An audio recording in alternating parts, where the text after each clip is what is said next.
television. ESPN Radio for Western Montana. KKVU HD3 Stevensville and 102.9 FM on K275BS Missoula. It's 4 o'clock. Welcome to Montana's only statewide sports talk show. Broadcast on 102.9 ESPN Radio for Western Montana and across the state on SWX Television. I like football! Now, the 2017 Radio Sports Broadcaster of the Year on the show with back-to-back Montana Broadcaster Association awards for sports coverage and award-winning sports journalism. Here is Ryan Tootell and Coulter Nuanez. Hello, Montana.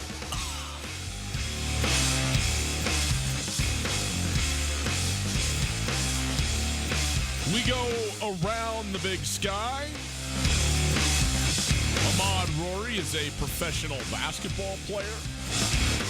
Some NFL sleepers, and a day late, the Open Championship. It is Tootell and Nuanez, 102.9 ESPN Radio, SWX, Montana Television. Hi, how are you? Great to be with you on a Tuesday afternoon. Thanks for giving me the day off. Yesterday, I made the most of it, okay? I promise you, it was not wasted yesterday. It is good to be back, though. Happy to be in the chair. Happy to be with all of you, broadcasting live from the Kurtz Polaris studios. Kurtz Polaris is at 2904 West Broadway in Missoula on Highway 83 in Sealy, and it is still July. It's the 23rd, in fact, which means it's still the birthday month, the 30th birthday month of Kurtz Polaris. They've been in business 30 years, and so they are offering you up to 30% off. That's right, 30% off MSRP on select parts and accessories with the purchase of any new Polaris off-road vehicle, Husqvarna or Beta dirt bike, or any Crest pontoon boat. Some restrictions apply. See Kurtz for details. Get to Kurtz Polaris for their 30-year anniversary sale. On the World Wide Web, 1029ESPN.com is where you can find us. It's a website. It's easily navigable, okay? It's just the numbers and then the letters, 1029ESPN.com. Very simple for you. You can listen no matter where you are in the world. You got a hotspot, you got an internet connection. You can listen to this show and the station in general, live, 24 hours a day. Thanks to Opportunity Bank. Opportunity Bank, your local bank, your opportunity. You can also call us, 329-1899. The phone number, 329-1899. That phone number, all guests join us via the Rangich Brothers RV phone line. We are going to do some things today that Coulter touched on yesterday, some stuff around the big sky, some numeric things between Montana State and Montana, a couple of commitments in the football world that we need to get to, and a couple of scheduling things. And interesting, the mirroring schedules that Montana and Montana State football have this upcoming year as the Cats have released all now of their home games and a few of their away games in terms of kickoff times and what that looks like and how that aligns. We will get into, not going to take a ton of time on this, but it is worth talking about because it was not spoken about yesterday, the Open Championship and Shane Lowry, the home country hero, winning his first major and doing it in style at Portrush. Did I get that right? Portrush in Northern Ireland. We also got some Osprey to talk about. We're going to give away Osprey tickets. The Osprey have 3 games, basically a 3-game playoff. They're tied with the Idaho Falls Chuckers. They have a home 3-game series right now, are continuing a series with 3 games remaining in it. And they get a big win last night, and they are even. And you got 3 games now against in a home series to see who wins the first half and thus punches their ticket to the postseason, which would be a nice thing to have already under your belt. We will also, in the next hour, get into some NFL sleepers, along with a few other things that Coulter had wanted to go to. Also, what we will be broadcasting from Fuddruckers on Thursday, giving away more tickets to the Oregon Ducks Montana Grizzly football game, as well as next week, tickets to the B-52s. How about that? Now we're getting into the music world here, too, Coulter. It's about time, so we'll tell you all about that. How we doing, man? I missed you yesterday. You did a great job. I appreciate you, carrying the load here, getting the people what they want on a Montana football hour and all that kind of stuff. Happy to be back, though. It's a fun day without you.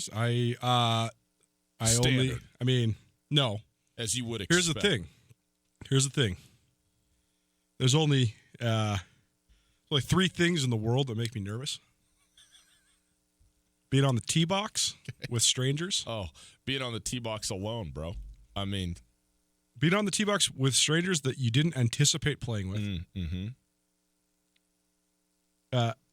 Certain women that shall remain nameless. Mm-hmm. Love interests, let's say.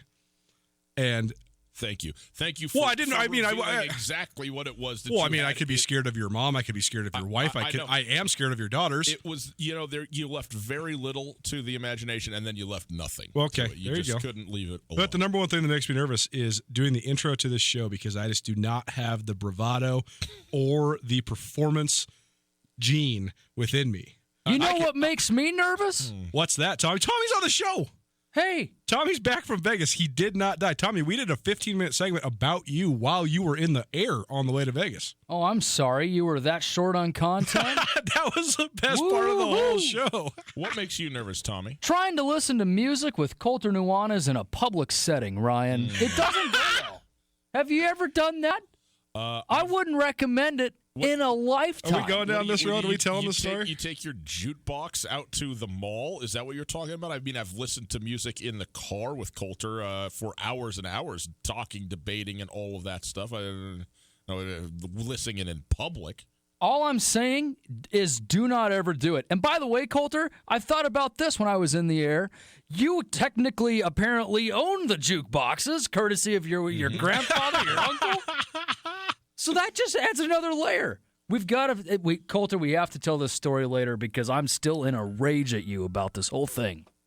You do have to have a little bit of just spatial awareness, Coulter, I will say, because I know this story, and this is on you squarely. It is. Okay. We'll get into it in the second hour. Okay. Tommy, hi. Good to have you here all week long. Thanks. Tommy Evans, boys and girls. Okay. I had something else to say. I don't know what it was. So here we go.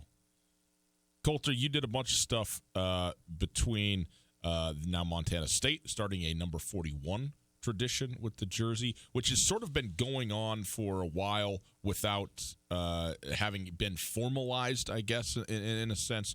And so they have done that. And, of course, there's, reaction from the western side of the mountains about, following suit, huh? That's what we're going to do here. You can't make up your own deal. But then, of course, there's a reprisal to that as well, which we could get to some recruiting stuff as well. Ahmad Rory getting onto a professional basketball team. So there's a bunch of Big Sky and state of Montana sports things to get to. You go ahead because you put this together. So I don't know if there's an order that's going to make this the best it can be. Well, I wanted to ask your opinion on a couple of things because, oftentimes we don't really need to rehash stuff because it's kind of cut and dry or we agree. But I think that there's a couple sort of fun controversies that are just summertime conversations to be had that involve some Cat Grizz stuff, which is always fun to talk about because the rivalry never dies. It's a year-round thing, and it's really fun to engage in. So first, let's start with – so there's two different number of things I want to talk about. First of all, Hero Sports, Sam Herder, he was on our ESPN Roundtable last week. You can check that out on 129ESPN.com. I actually haven't got around to producing the podcast yet. I'm sorry, I'm slacking a little bit, but we'll have that one up on Skyline Sports by tomorrow afternoon as well. But either way, you can find it. And Sam Herder at Hero Sports has been doing a countdown of the best player who wears each individual jersey number in the FCS, in his opinion. In the nation. It's well researched. Sure. But number 99, who's the best number 99? It's a 99-day countdown to kickoff, and it's a creative way of counting down the days to the first day of football season. Numbers, yes. Fun. So number 37 was the other day because we're getting closer and closer to football season, and the Hero Sports chose Bryce Stirk as the number 37, who's the best in the nation. Mm-hmm. This goes a little bit deeper. Ty Gregorak, former University of Montana defensive coordinator, who then jumped ship and went to Montana State in a very controversial hiring that caused a lot of uproar on this side of the mountains and a lot of joy on that side of the mountains. And, Ty, make no mistake, Ty has deep ties to both places. And, I've been close with Ty for a really, really long time. And another tease, we will have him on the ESPN Roundtable next week. He'll be in studio with us on Thursday because he's in Missoula for work. He's working at Stryker Orthopedics now, selling medical device stuff. So he's in town. So I said, hey, just come on by the studio. So that'd be fun to catch up with him. You can check that out next week. But Ty, in a kind of, if you know Ty, he has an interesting and funny sense of humor. He's a very unique guy. Yeah. But he loves jabbing and he loves trolling a little bit. And so it's not a coincidence that Bryce Sterk wears number 37. Correct. When he transferred from Washington, they said, okay, let's give the biggest, baddest looking dude on our team number 37 and a little troll to the Grizzlies because of the legacy number that is 37 at Montana. Of course. So last year on Media Day, Bryce Sterk has his Pit Viper aviators on and his big swollen biceps and his tight little 37 jersey. And for his Media Day picture, he holds up a whiteboard that says the real number 37. That circulated around social media. Obviously was something that got a lot of good feedback from the allies and a lot of bad feedback from the rivals. And I thought it was hilarious. It's just a good stoking of the rivalry. It is hilarious. It is hilarious. And so then when Bryce Sterk is named then the best number 37 in the nation, this caused an uproar on Twitter and the message boards and a variety of places where people communicate in non-human fashion. And there was this. I heard all sorts of different arguments. And so yesterday on the show, basically my take was that I think that, first and foremost, Jesse Sims is a kid I've covered since he was. Jesse Sims is number 37 for Montana. Anybody that didn't know that, I'm sure everybody listens to the show knows that. But Jesse Sims from down in the Bitterroot Valley, from his time being the Class A state tournament MVP in basketball at Stevensville High School when he was a sophomore, to his time at Corvallis High, and his recruiting, Oregon State, Nebraska, all these schools being in the mix, him eventually choosing Montana. He thought about Montana State pretty hard, especially because of their D-line legacy. But Jesse's been an awesome kid. I love talking to him. He's such a hard worker. He's such a humble kid. He's a good kid. He takes care of his business all the way across the board. He only lifts like 4 times a day. One of my favorite Jesse Sims stories was last year. I was interviewing him before a morning practice, and he's just crushing this giant breakfast burrito. I was like, man, how are you going to do that and then go have a Division I football practice? Like, doesn't that make your stomach hurt? He's like, are you kidding me, bro? I've already had 3 pancakes, 4 eggs, a protein shake. It's like, how many calories are you eating? And he's like, about 9,000 to 10,000 a day. I was like, man, that's crazy. But that's what you have to do if you want to squat 600 pounds like he does. So regardless, I think Jesse Sims is one of the hardest workers that I've come across, that I've been around. I also think that he has played out of position for the majority of his career. He's a strong side defensive end that's been playing D-tackle the whole time. And I think that a ton of Dante Olson's production, Josh Buss's production, Jace Lewis's production, I mean, they would all tell you that guy right there is the guy that makes this happen for us because he wrecks people in the middle, he eats up blocks. All that said, in today's offensive-driven college football, quarterback play and edge rushing are the 2 most important factors, and I think that Bryce Sterk is the best edge player in the league. And so I just think objectively, this is not picking who I like more. I just think straight up, I just think Bryce Sterk is just better. And that's not saying that I think Jesse Sims is bad. I think Jesse Sims is really good. And I think if the young guys on Montana can come along and some of those guys can play on the interior and Sims can bump out and play on the edge a little bit, I think he'll play a lot. I think he'll make a lot more plays. I think he'll have bigger numbers. All that said, though, I just think that Bryce Sterk is a phenomenally gifted athlete. I think Bryce Sterk is he might be pound for pound the best athlete in the Big Sky Conference on the defensive side of the football. If you are not named Aaron Donald or Ed Oliver, you are not getting noticed as an interior lineman. I mean, just either side of the ball is just almost a foregone conclusion. And it has nothing to do with how good you are or aren't. It has to do with the position that you're playing, period, end of story. And when you are going around and selecting, here's what I would bet. That there are elite NFL caliber, starting NFL caliber offensive guards that are playing in the FCS somewhere right now. And I would bet you significant dollars that there's no offensive guard that makes the top 100 list of the 99-day countdown as the best to wear their number. Now, maybe when you roll through the 70s and you got a bunch of them to pick from, something like that. The point is simply this. That's not where you go to be on a list like this. Also, Bryce Sterk is a man child. I mean, he is a prototypical Pac-12 defensive end who ended up going to Montana State because of a variety of reasons, circumstantially at the University of Washington. But he is an elite pass rushing defensive end. And when you can do what he does and you look the way he does, you make lists like this and the photo looks great on the Hero Sports website. And so and by the way, I agree with you. This is like, if you're going to pick between the two, who's better? I mean, again, wait, is it how are you going to say that a quarterback is better than a wide receiver? I'm not like a quarterback from this guy as a quarterback for his team is a better player than the wide receiver for this team. Well, it's not comparable, man. Like, how good is this guy as a wide receiver? How good is this guy as a quarterback? That has to be the conversation. Bryce Sterk is an edge rusher. I haven't seen one better in the Big Sky Conference right now. Right. I mean, Caden Ellis was the only guy that I thought was on par with Bryce Sterk. Jesse Sims as an interior guy?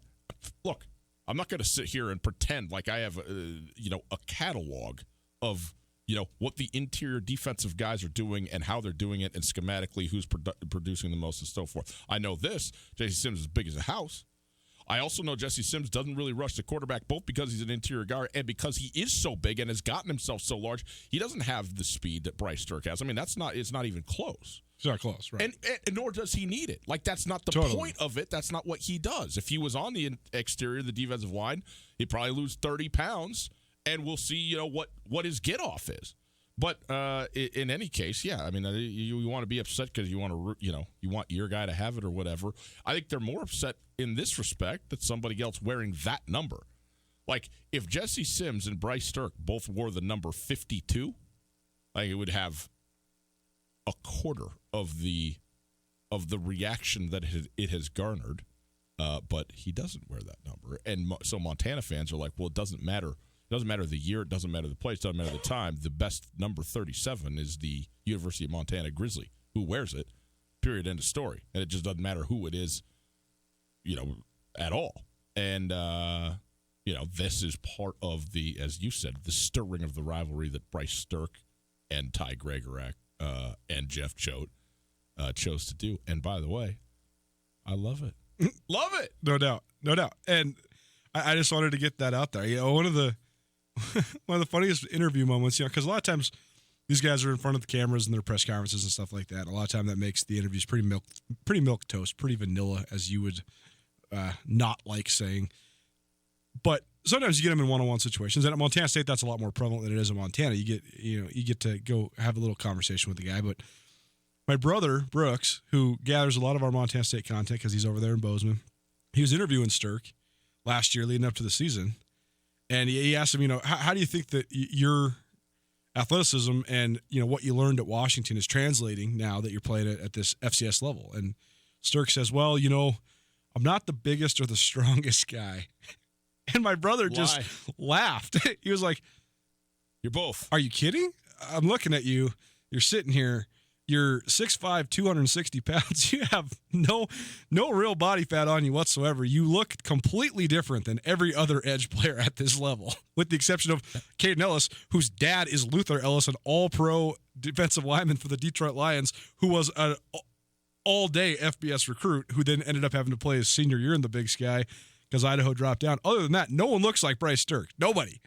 It was just so funny because we were both just sitting there thinking, wait, you're not? Because you are. You actually are the biggest, strongest guy. Yeah. Interesting. Okay, so the other number discussion I wanted to have with you is that, as we know, since 1986, when Kurt Paulson first passed the number 37 jersey on, there's been some amazing number 37s at Montana. It's become one of the richest traditions in college football because, a lot of times when the numbers are bestowed, sometimes that number might be bestowed on that guy. He might suffer a season or career-ending injury, or he might not live up to expectations.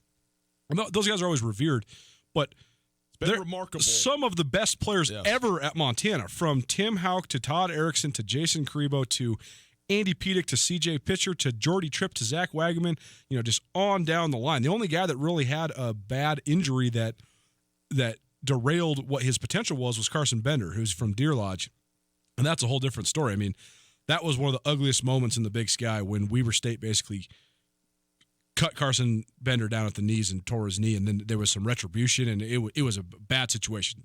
An eye for an eye, which is never good, especially in a violent sport like football. Regardless, almost every 37 has completely lived up to the billing and then some, and a lot of the guys have gone on to the NFL. But the number itself, it had no significance when it first was getting started, passed down. it's gained the significance as, the hard-nosed defensive Montana guy. A lot of people call it the designated hitter number. Mm-hmm. Who's your thumper? Who's your guy that's going to be the tone setter on your defense? And he's got to be from Montana. Yep.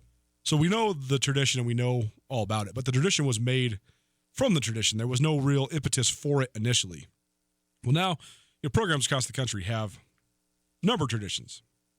Montana State wanted to enact one. Jeff Choate decided he wanted to bring that tradition to Montana.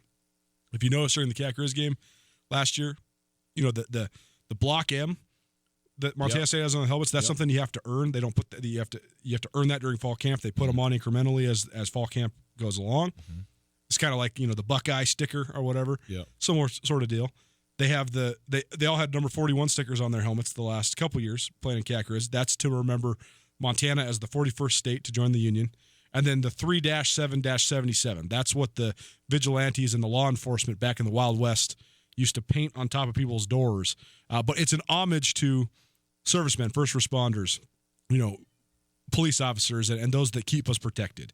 And that's one thing that Jeff Choate has made a huge priority on is recognizing first responders and law enforcement officials. And they've done a lot of fundraising and work towards raising money for those types of people. And now Montana State this year is going to have an official tradition of number 41 being a very similar deal to what Montana has with 37. And, again, it commemorates Montana being the 41st state in the nation. This will be the, I think, 9th or 10th consecutive season that a team or that a player from Montana has worn the jersey. So it's not as if they're just starting from scratch, because Brad Daly wore this jersey. He won the Buck Buchanan Award. Grant Collins wore this jersey. He was a 4-year starter. And now Braden Conkle is going to take his number 18 and trade it in for number 41. So I just wanted to know what you thought of that, because when you look at it just from a specific standpoint, I think it's cool. But then when you look at it from a broad standpoint, there's a lot of people that are yelling and screaming saying, hey, why can't Montana State figure out their own traditions? They're stealing the Grizz tradition. They're just using a different number. And I can see kind of both sides of it. I just think that the significance of the 41 is a cool thing. Sure. Yeah, I mean, I did not realize that they were wearing they had the 41 on their helmets the last couple of seasons. That was a detail that slipped by me. And as you said, the number itself has been worn by recently some really good players for Montana State. When I first heard this, I didn't hear it in the context that you've just couched it in, which you fill in and on after the fact. But hey, Montana State's going to start the 41 tradition, and I don't know how they'll do it. If it's going to be player to player handed down like it is at the University of Montana, if it's going to be a coach selection for this guy or what. All that stuff. But when you hear that and you go, oh, that – look, man, the fact of the matter is that Montana has been, the more nationally prominent and the more dominant and the bigger football team and football school over the last 20 years.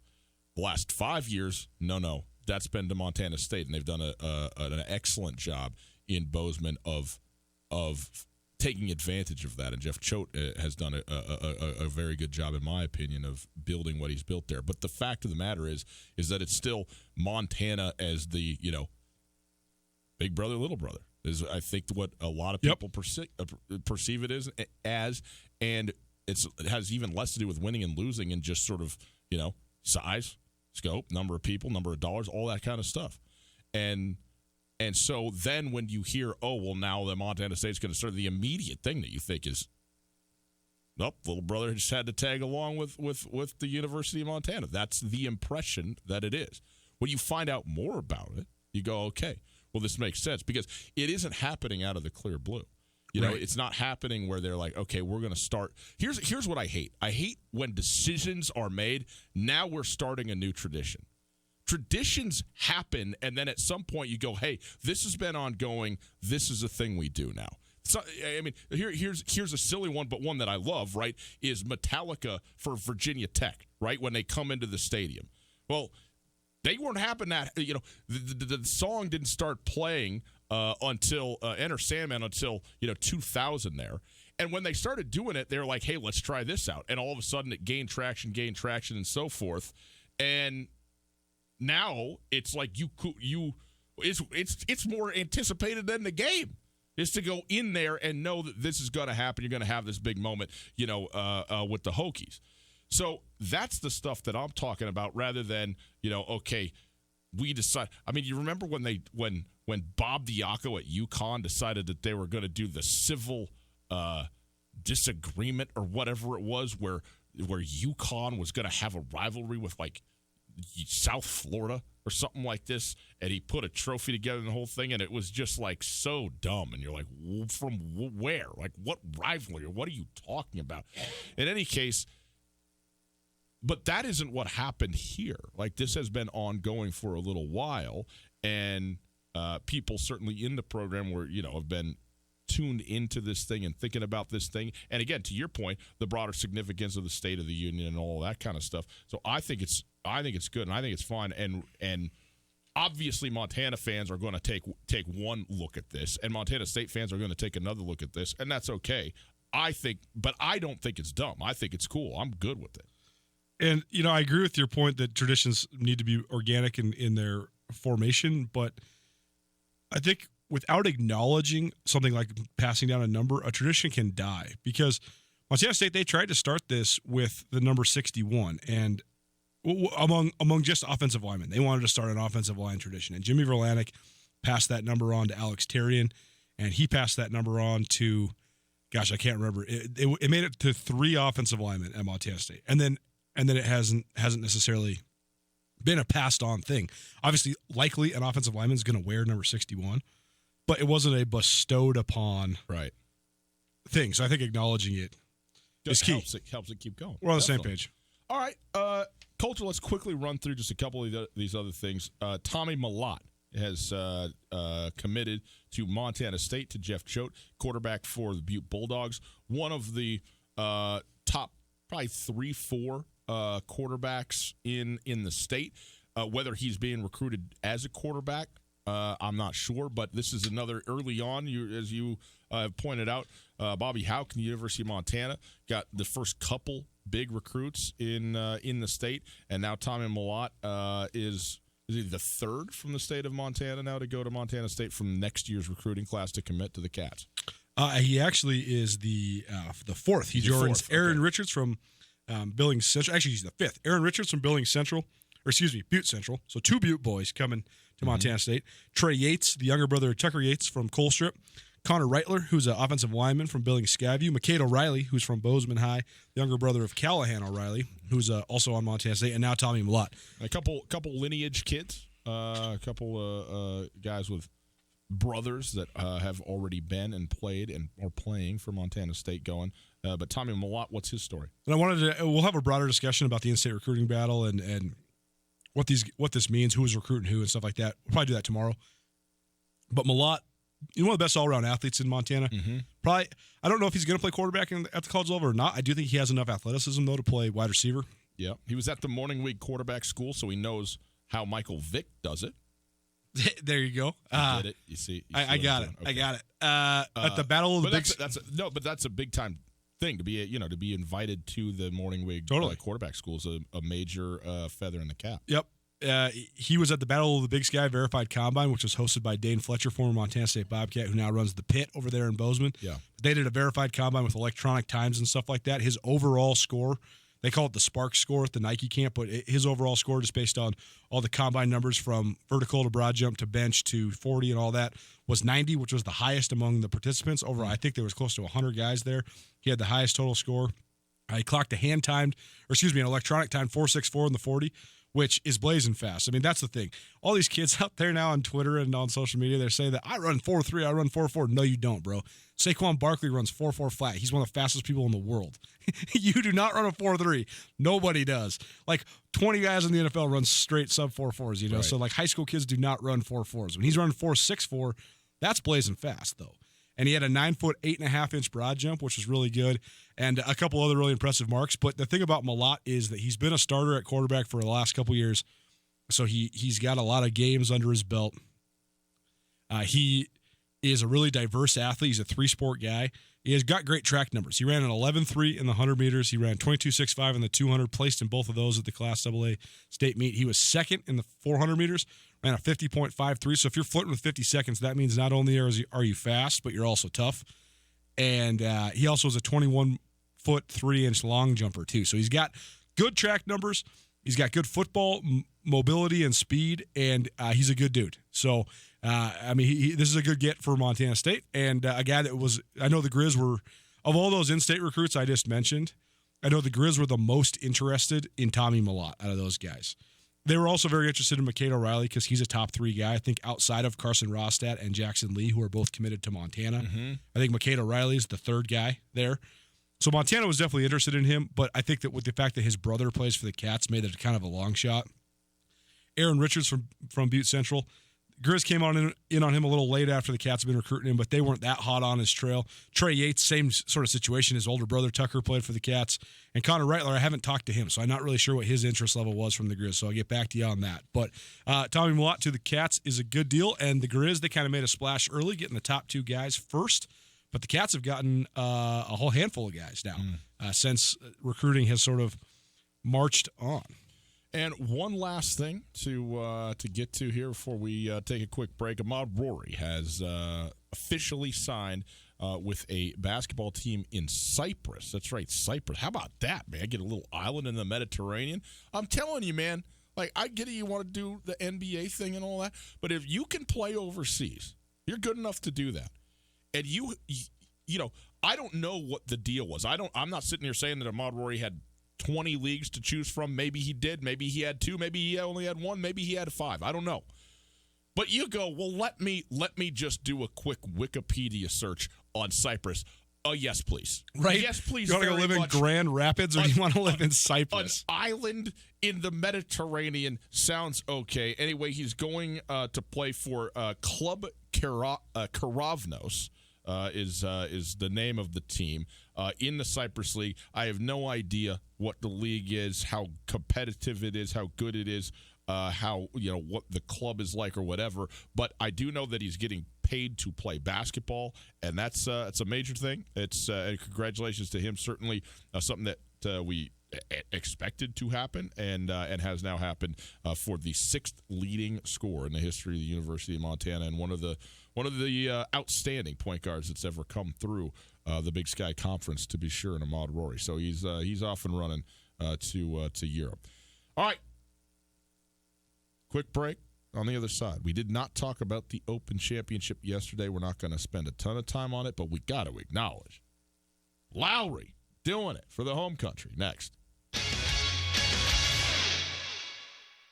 Canyon River Golf Club is a must for any golfer in western Montana. Tucked away in a spectacular setting along the Clark Fork River in East Missoula, Canyon River offers one of Montana's best championship golf experiences. And Canyon River is happy to announce their new fleet of golf carts, which include the Shark Experience, an interactive GPS giving dynamic distances and touchscreen interaction to help you play your best. Plus, with Bluetooth, radio, and surround sound, you can enjoy yourself between holes too. Book online at CanyonRiverGolfClub.com. Missoula's best golf, Canyon River. Alpine Touch has mastered keeping your taste buds happy by spicing up anything you throw on the grill this summer. Now, let Alpine Touch keep your mouth watering whenever you want their new sunflower shooters. Their new jumbo sunflower seeds seasoned with Alpine Touch's world-famous all-purpose seasonings. And Alpine Touch sunflower shooters will be available all summer at every Osprey baseball home game. Available at retail locations around the state and online at alpinetouch.com. Alpine Touch, Montana's special spice. Les Schwab is proud to introduce 2 of our best tires ever, just in time for summer. There's our exclusive Reputation, a high-mileage premium passenger tire we believe has the quietest, most comfortable ride ever. Or our exceptionally quiet and smooth all-season traction tire, the Open Range AT. Get up to $150 instant rebate on 4 backcountry MT or AT tires, or $50 on 4 road control passenger tires. Les Schwab Tires. Doing the right thing matters. Cannot be combined with other offers. Limited time. Terms and conditions apply. Details at leschwab.com. On Russell, across from the fairgrounds. This is Mike Nugent with Berkshire Hathaway Home Services. Berkshire Hathaway provides Western Montana with full-time real estate professionals for you whenever you need us. Our reputation as the state's most knowledgeable and available real estate group has helped build unmatched trust in the Garden City and statewide. If you have been thinking of making a real estate move in the short or long term, give me a call. No pressure, no expectations. Just professional opinions and service at whatever pace you are comfortable with. Give me, Mike Nugent, a call today, 531-1802. And remember, every question is good to ask. When you need a bank to help ramp up your savings strategy, look to your local bank, Opportunity Bank of Montana. Build confidence in your financial future when you create a rainy day cushion or take care of the nest egg you already have. Opportunity Bank offers options from basic savings to money market accounts and certificates with competitive rates. There's nothing like the feeling of progress, so let's get started today. Come see us at Opportunity Bank of Montana. OpportunityBank.com. Member FDIC. Zootown 406 Youth Club is a local nonprofit dedicated to helping kids of every ability, age, and socioeconomic status. It's about the kids. Zootown's mission is to build and develop the skills of each player while incorporating youth character development in a positive, healthy environment. In order to achieve the goal, Zootown is offering a series of summer camps, Zootown Golf Chip It In program, Zootown Half-Day Basketball camps, and Zootown Grizzly 3-on-3 tournament. Go to zootown406.com now and register for one or all three programs. ESPN Missoula Sports Center. Good afternoon, Ryan Tootell, Colton Nuanez, 102.9 ESPN Sports Center. For the second year in a row, but also just the second time in program history, the University of Montana football team has a player on the Butkus Award watch list. Tuesday, UM senior linebacker Dante Olson landed on the prestigious list, a preseason nod to the top 51 linebackers in all of Division I. Olson, a consensus All-American as a junior last season after rolling up an FCS best 151 tackles, is also named to the Buck Buchanan watch list. Olson was a finalist for the Buck last season, an award given annually to the top defensive player in the FCS. Missoula Osprey bats were red hot last night. They blasted 4 home runs and pounded 17 total hits on the way to a resounding 13-3 win over the Idaho Falls Chuckers that vaults the O's into first place tie with the Chuckers in the Pioneer League North. Dominic Canzone blasted home runs in the second and third innings, and Tristan Carranza hit a sixth inning blast as part of a 4-hit, 4 RBI night. With 3 games to play in the first half, Missoula and Idaho Falls are tied in first place in the Pioneer League North with 3 games between them. Missoula currently they have 3 games left in this homestand. The first half winner clinches a playoff spot. And finally, former Montana All-Big Sky Conference point guard Ahmad Rory signed his first professional basketball contract with the Cyprus team Club Karavnos. Rory is the 6th all-time leading scorer in Grizz history. This ESPN Missoula Sports Center is brought to you by Aspen Sound. My girl, we got this relationship. I love her so bad, but she treats me like shit. I'm locked down like a penitentiary. She spreads her loving all over, and when she gets home, there's no left for me. It's Tootell and Nuanez, 102.9 ESPN Radio. Shane Lowry making it happen in his native Ireland. And a party it was on Sunday night after he wrapped up his first major, the Open Championship. It's Tootell and Nuanez, 102.9 ESPN Radio, broadcasting live from the Kurtz Polaris studios. Kurtz Polaris is at 2904 West Broadway in Missoula, Highway 83 in Sealy. July is Kurtz Polaris' 30th birthday. That's right, 30 years they've been in business, and they are celebrating by offering up to 30% off. That's right, 30% off MSRP on select parts and accessories with the purchase of any new Polaris off-road vehicle, plus run unabated dirt bike or any Crest pontoon boat. Some restrictions apply. See Kurtz for details. Get to Kurtz Polaris in Missoula and Sealy all month for Kurt's 30-year anniversary sale. At Gus Tootell, that's me on Twitter. At 102.9 ESPN, that's the station. And at Skyline Sports MT, that's Coulter's brainchild. And you can find out everything that you want to find out in the world of sports in Montana using those 3 handles. It's that simple. Coulter, Shane Lowry won the Open Championship by 6 strokes? Is that what he finished up?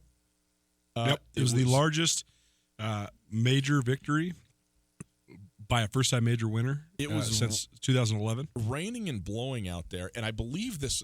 I'm not going to get this. Don't quote me on this stat, but it was something along these lines. Somewhere there in the middle of the back 9, the last 13 groups, comprising 26 players, were like collectively 93 over par. on Sunday, because conditions got worse and it's Sunday of a major and all that. But I'll tell you what, man, I've never, I'm aware of Shane Lowry prior to the Open Championship. He's been a PGA pro, and in fact, I believe a PGA winner a couple events. But kind of a middle of the road kind of PGA player. He's 32, I think, and so kind of under the radar largely in a lot of ways. And obviously, you think about, if you're going to talk Ireland, Rory McIlroy, and to a lesser extent, but also a major winner in Graham McDowell, coming into this tournament. But there's Shane Lowry on Sunday with a 4-stroke lead. Had an opportunity, by the way, for it to be a 1-stroke lead after the first. I mean, can you imagine that he was putting for bogey from about 10 feet, while Tommy Fleetwood was putting for birdie from about 12 feet. And Fleetwood missed, and Shane Lowry made, which was a huge bogey save, dropped a shot, but still at a three shot cushion. And if Fleetwood had made his and Lowry misses, and all of a sudden it's a 1-stroke ball game after one hole when you slept on a 4-stroke lead, that all of a sudden gets nervous time. But you know what? It really never got nervous. And Lowry played just a very, it looked like a very normal round of golf, which certainly it was not, as he went out there and shot, I think 1 over for the day or something like that, and everybody else went north, including Brooks Koepka, which was something of a surprise. But a phenomenal deal. And then to come up 18 in Ireland, winning your first major, with your folks there and your wife and his little 2-3-year-old girl there, and then the entire nation. They said I think 237,000 people attended the Open Championship over the weekend, or over the week, I should say, over the 4 days.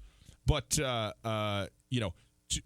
when he hits his approach shot, he's got such a cushion that he starts celebrating and hugging his caddy in the middle of the fairway, 200 yards from the green, because he's on the green and it's just unlosable. He needs to not 7-putt the green to win it, and didn't, by the way. He did it in 2, so congratulations to him on that.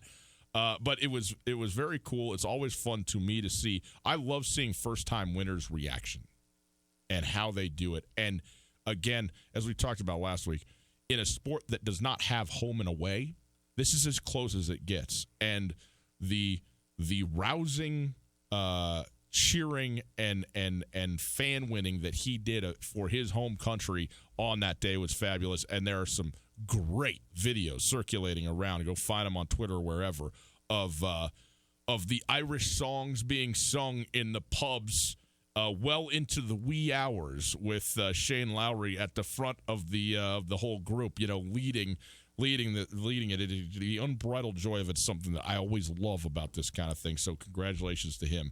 And also, I got to see a professional golfer make a 14 on the hole, which made me feel good too. It definitely always makes you understand how hard golf is. Definitely a cool moment. I mean, oftentimes when you have like kind of the unknown guy that wins the major, he goes out and shoots big numbers on Thursday and Friday and then hangs on for dear life. Well, Shane Lowry set a course record, shot 63 on Saturday. Unbelievable. Dusted everybody. Yes. I mean, you go shoot a 63 on Saturday when they move the pins all around and make it tough on you, you're going to be tough to beat. And like I said, his largest major tournament victory by a first-time winner since Rory McIlroy back in 2011. I think it was the second largest margin of victory at the British Open since Tiger Woods won by 12 strokes, some almost 20 years ago now at this point. So a huge moment for Shane Lowry, no doubt. And some of the other guys, the big names, they were in the mix and then they faded down the stretch. And I think that that's becoming more of a narrative with this group of guys. It's very interesting that we've seen all these dudes that have had flashes. Dustin Johnson, Rory McIlroy, Jordan Spieth. They've all been the king for a moment. And when they've hit a peak and then leveled out and then lost a step and not been able to get it back. None of them have been able to get it back, really. I mean, Rory has not won. Rory's been in the mix. He has. He's not won a major in 5 years now. Spieth was once the heir apparent. I mean, he was the prodigy. He was the guy who was going to take this thing to the stratosphere. Tournament. I mean, he was of guys not named Shane Lowry. He had one of the best looks at it on Sunday. And he didn't play well, but I would also say nobody did. I mean, the conditions were like that, and the fact of the matter is, in this tournament, Shane Lowry had to go lose it. That's the only way, because there wasn't a 65 to be had. Heck, I don't think there was a 67 to be had out there. And most guys going, 70, 2, 73, 74. If you're starting off 6-7 behind, you need an utter collapse by the guy up front, and that's the thing to me that was maybe more impressive than anything, was Lowry being able to do that. But unquestionably, his Saturday round was a stroke of genius. I mean, he was just spectacular on a day where a lot of guys played well, and he was easily the best of the bunch. I mean, I think there's been 10 rounds of 63 in major championship history, and now his is one of them. By the way, I went golfing yesterday, and sometimes things happen, you just never seen it before. I was golfing with one of my very good friends, and we went out there, and he is, how they say swing easy and all that. He did not take that class. Okay. My buddy JB is a ripper, and he's as exciting as I am in terms of the volatility. The spread is wide. Let's put it like that. We could be left. We could be right. We could be 300 down the middle.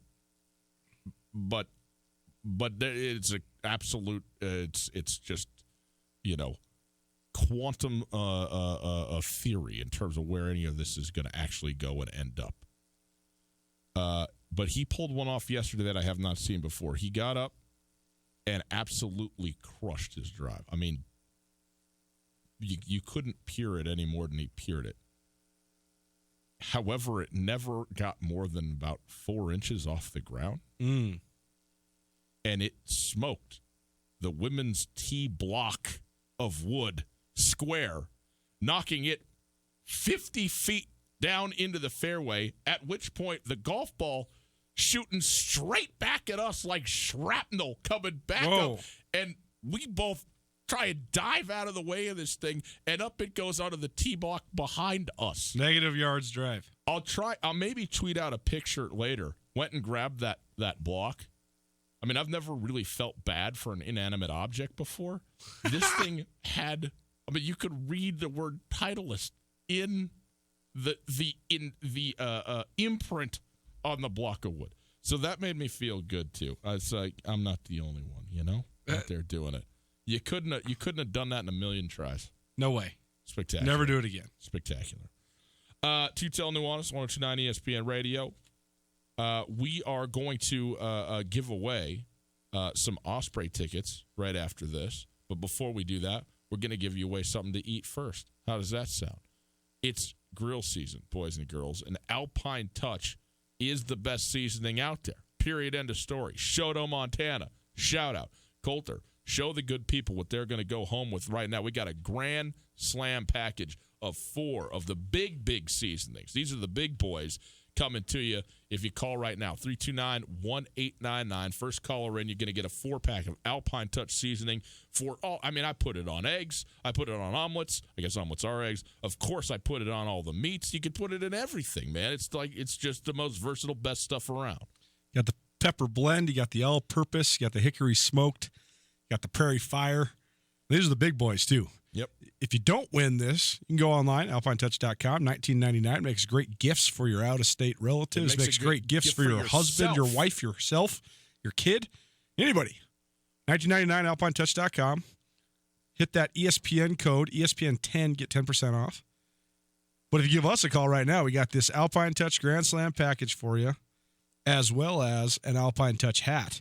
Just give Tommy your name, your address, and your phone number, and we'll send it right to your door. Boys up in Shoto, Chad, Craig, thank you very much. Grand Slam packages for everybody. Give us a call right now. First caller, 329-1899, gets this Grand Slam package of Alpine Touch seasonings. Alpine Touch, Montana's special spice. Missoula Osprey, 3 games to punch the ticket to the postseason. We'll send you to tomorrow night's game next. We ate a lot of steaks before we came up with the Montana Club's Private Reserve Cut Angus. It's as good a steak as you're going to get. Our Private Reserve Cut Angus is specially cut for us. And with our custom seasoning, it has a flavor that's absolutely incomparable. We're confident that it will satisfy the most discriminating steak customer for an unrivaled steak experience. Real Montana, real food. The Montana Club on Brooks and North Reserve, Missoula. In Western Montana, we know shopping local matters, and you may think you'd pay more for the quality and customer service that comes with it, but not at Selway Armory. Selway Armory is locally owned with knowledgeable specialists that can answer your questions. In addition to the expertise, though, Selway Armory also has a bigger selection and lower prices than the box stores. When you're in the market for firearms and accessories, save money with the experts at Selway Armory. Selway Armory, 2825 Stockyard Road, Unit E6, and online at selwayarmory.com. Jayco and Rangich Brothers are teaming up once again. We take pride in being Western Montana's #1 Jayco dealer and strive to continually offer you the best quality, pricing, and reliability. To celebrate the arrival of summer, we are offering July Hot Buys. From RVs to parts and service, we've got you covered. Save big on Jayco J-Flight SLX 264 Bunkhouse Travel Trailer. Sleep 7 starting at only $14,995 with payments as low as $149 per month OAC. Don't miss our July Hot Buys going on now. Only where a handshake means something. Rangich Brothers RV Center. You've chosen the caterer, addressed the invitations, and picked out a cake. But have you decided where to bank? Farmers State Bank offers just what you need as you start your new life together. Checking and savings accounts, electronic banking options, the latest tech, even locally approved mortgages. And with 9 Western Montana locations, there's a Farmers State Bank where you live, work, and play. Congratulations from all of us at Farmers State Bank, an equal housing lender and member FDIC. Hey folks, Ryan Tootell here with Josh from The Advocates. If you've been in a car accident and need help dealing with the insurance company, you should give The Advocates a call. It doesn't cost anything at all to call, and I'd be happy to talk with you about your situation. You don't want to have to be dealing with contacting the insurance companies and setting up your claim. We can do that for you from start to finish. We'll take the hassle out of the process so you can just focus on getting better. There you go, folks. If you've been injured in an accident, give Josh a call, 640-4444, or online at montanaadvocates.com. There are a lot of lawyers, but you deserve an advocate. Looking for a relaxing family activity following a busy week? Check out Roxy Jr., a Saturday family matinee at the Roxy Theater. Relive the classics from your childhood while introducing the next generation to where phrases such as "Killing me, Smalls" and "Goonies never say die" came from. The Roxy Theater, inspiring, educating, and engaging audiences since 1937. Check out the full list of upcoming films at theroxytheater.org. Tootell and Nuanez. Listen to the podcast on the TuneIn Radio app or on iTunes. 1029ESPN.com.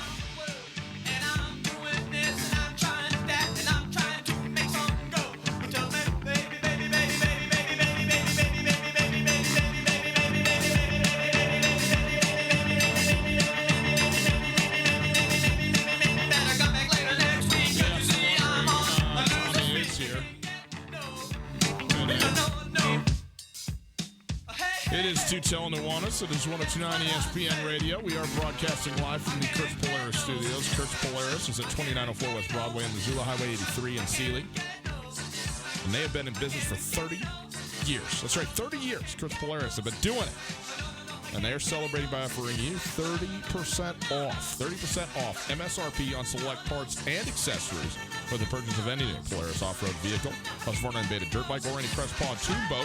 Some restrictions apply. See Kurtz for details. Get to Kurtz Polaris in Missoula and Sealy all month for Kurt's 30-year anniversary sale. If you would like to listen to us, which of course you would, because you are, a little presumptive reasoning there. You can go online to the website, 1029ESPN.com. Listen to the stream. The stream's available all the time, including getting us live wherever you are, in market, out of market, convenient, fun. The internet. What a deal. The stream is there. Thanks to Opportunity Bank, your local bank, your opportunity. Coulter, the Missoula Osprey, are surprisingly, I think surprisingly, given the way that this first half started, tied for first place in the Pioneer League North with the Idaho Falls Chuckers, who they are playing against. And the Chuckers, I believe, they were 13-1. Yep, 13-1 to start the season. They were up 6 games. I mean, being ahead 6 games in 14 games total is astronomical. Yeah. And the Osprey were there, just plodding along, kind of playing 500 baseball. Got swept in their first road trip to Idaho Falls as part of that torrid start that the Chuckers had. But Missoula has really found their stride. They've found their swing, hit 4 home runs, and had 17 hits last night, put 13 runs on the board, and pounded Idaho Falls 13-3 in a game they really needed to have. Because if they lose that game, they're down 2 with 3 to go. Now, guess what? They're even with 3 to go. And the Osprey, again, in the Pioneer League, in single or rookie A baseball, the way it works is the playoffs are determined by the halves. So there's 3 games left here in the first half. The winner of the North and the South just immediately are in the playoff or the playoffs at the end of the year. So it's a big series here in the middle of the season, which is one of the cool things. Like, you have really meaningful baseball for the next 3 days being played at Ogren Park and Allegiance Field. We'll, of course, have the games for you here on ESPN Radio, on SWX Montana Television as well. But this is a fun time of year right here for some minor league baseball in the city. Chuckers now have lost 14 out of their last 20, including 5 of their last 6 to Missoula. This skid, bizarre, man. This skid's kind of started. The Chuckers won 6-4 in Missoula on July 1st. Mm-hmm. And then the O's took the next 2. They won 2-1, and then they won 4-3 in the walk-off game on fireworks night when we were there. Unbelievable game. Then they went back home to Idaho Falls, played Missoula 2 more times in a row. So they played Missoula a full 5 games in a row. Lost to the O's 2 times in a row. Then they've had a couple games postponed, but they also had a 4-game sweep at the hands of the Ogden Raptors, who are just tearing it up. They're 28-7 right now. They're running away with the Southern Division in the Pioneer League. And then since they've been back to Missoula now, they got shellacked last night, and the O's have had the Idaho Falls Chuckers numbers. Well, they certainly have, but you know what? It's all a wash now. You got 3 games, and you can't tie, right? Somebody's going to win 2 or 3 of those 3 games. And so this is, as long as the weather holds out, which it looks like this is going to be for a playoff spot. And so it's an exciting time, and Missoula's in a great situation that way. And, when it's meaningful baseball, we want you to go to the game. So guess what? We got 4 tickets for you right now for tomorrow night's game, okay? A nice Wednesday night in the ballpark, and the second to last game of the first half. And it is going to be a clinching situation for one of these 2 teams tomorrow night. Obviously, regardless of who wins, if you get 2, it's a done deal. Do they do champagne at the halfway mark, or do they do something else? They got to uncork some Cokes or something like that. But in any case, a team will be playing for a playoff spot tomorrow, and a team will be playing to stave off, elimination, at least for the first half. So it's going to be a big game tomorrow night at the ballpark. 329-1899. Caller number 3, 329-1899. And you got a 4-pack. 4 of them, man. We're not going to mess around. Give you 4 tickets to go to this game tomorrow night, and go check it out. It's an ideal situation when you're talking about short season and 2-half rookie league, minor league baseball to win the first half, because the whole point of this level is development. And we talk a lot about how oftentimes managers are not managing the game to win as much as they are managing the game to challenge the talent and to find out what sort of talent they have. But if you can find a way to win games and then get into the playoffs, you extend your season so you have more time to develop. And if you win the first half in particular, now all of a sudden you sort of monkey around in the second half a little bit more with positional, platooning, who you pitch where, the guys that you can get at bats for, because you already know you're going to the postseason. Right. So now you can even develop it even further. So I think winning the first half is of paramount importance, because it gives your fans something to look forward to later on in the summer, and it gives you as an organization the ability to delve into the development aspect even further, while then maybe even carrying momentum from the winning that you just did in the first half. But also, presumably right now for the next 3 games, it will be straight manage to win. Absolutely, right. So right. Especially because you're going head-to-head with the team you're tied with. That's right. And that's cool. That's very cool. Yeah, exactly. You control your destiny directly because you are playing that opponent that you gotta beat. So it'll be a lot of fun down at the ballpark this week at Ogren Park at Allegiance Field. Okay, Osprey baseball coming up. 2 hours from now. Get to it. But next, we get into the NFL a little bit. Talk about who's going to be good, but who's going to be good that you don't think is going to be good. We know some teams that are definitely going to be good. I mean, the New England Patriots have 7 bye weeks, which will result in a 6-0 record. So that's nice, being able to play in the AFC East. But who else is going to be good? Well, we'll tell you who. Maybe some people you're not thinking of next. Canyon River Golf Club is a must for any golfer in western Montana. Tucked away in a spectacular setting along the Clark Fork River in East Missoula, Canyon River offers one of Montana's best championship golf experiences. And Canyon River is happy to announce their new fleet of golf carts, which include the Shark Experience, an interactive GPS giving dynamic distances and touchscreen interaction to help you play your best. Plus, with Bluetooth, radio, and surround sound, you can enjoy yourself between holes too. Book online at CanyonRiverGolfClub.com. Missoula's best golf, Canyon River. No matter how far you may go, there's always one just down the road. Town Pump, who pump it up, pump it up. Last-minute barbecue invitation? Stop at Town Pump on the way. Pick up White Claw, Truly, and Smirnoff Seltzers 12-pack cans for only $14.99. Save the other arm to pick up Gardettos and Chex Mix. Buy one, get one free. Be the barbecue hero with a little help from Town Pump. Town Pump, right down the road, pump it up. Hey everybody, here with my good friend Josh from the Advocates Injury Law Firm. Josh, if I've been in an accident, how much is it going to cost me to hire you? Well, we take cases on a contingency fee. And what that means for you is that if you're hurt in an accident, we only get paid if you make a recovery. You'll never owe us anything out of pocket. What about the call for a consultation? That's not a problem. We don't charge anything for an initial consultation, so you have absolutely nothing to risk by calling us. If you're injured in a car accident, call the Advocates, 640-4444, or online at montanaadvocates.com. Florence Coffee Company believes in bringing you the best this summer with real fruit puree and our cool and refreshing drinks, like a Bellini soda made with real fruit puree and soda water, or a matcha bliss smoothie with the intensity of matcha green tea blended with a variety of fruit flavors like strawberry, mixed berry, peach, mango, or banana. Stop by any of our locations across western Montana for a refreshing summer drink today.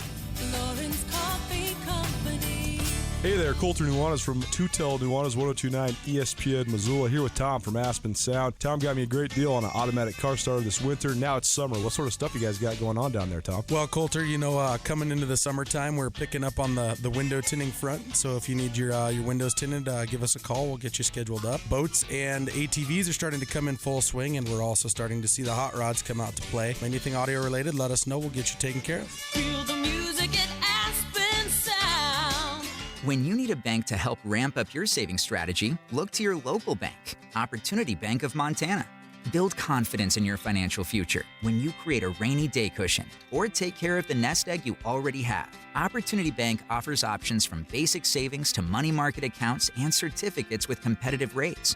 There's nothing like the feeling of progress, so let's get started today. Come see us at Opportunity Bank of Montana.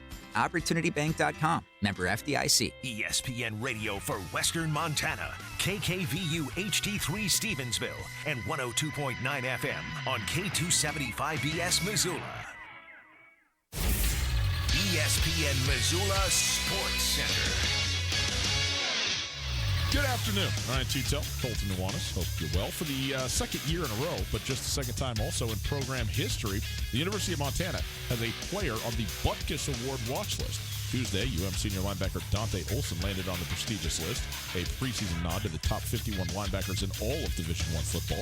Olson, a consensus All-American as a junior last season after rolling up an FCS best 151 tackles, was also named to the Buck Buchanan watch list. Olson was a finalist for the Buck last season, an award given annually to the top defensive player in the FCS. Got to pay attention because you got Buck and Butkus, and they're different things. We're going to spice that out a little bit. Missoula Osprey blasted 4 home runs and pounded out 17 total hits on the way to a resounding 13-3 win over the Idaho Falls Chuckers that vaults the O's into a first-place tie in the Pioneer League North.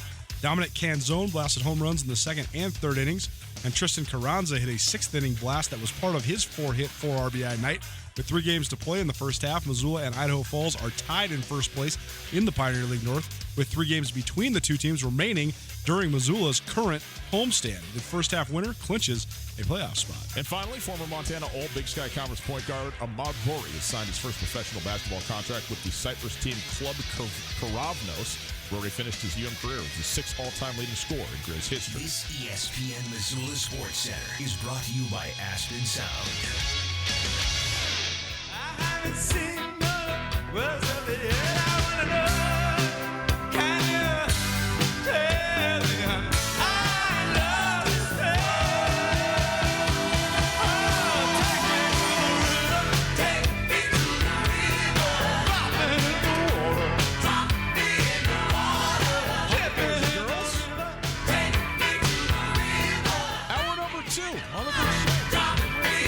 Thanks for being with us.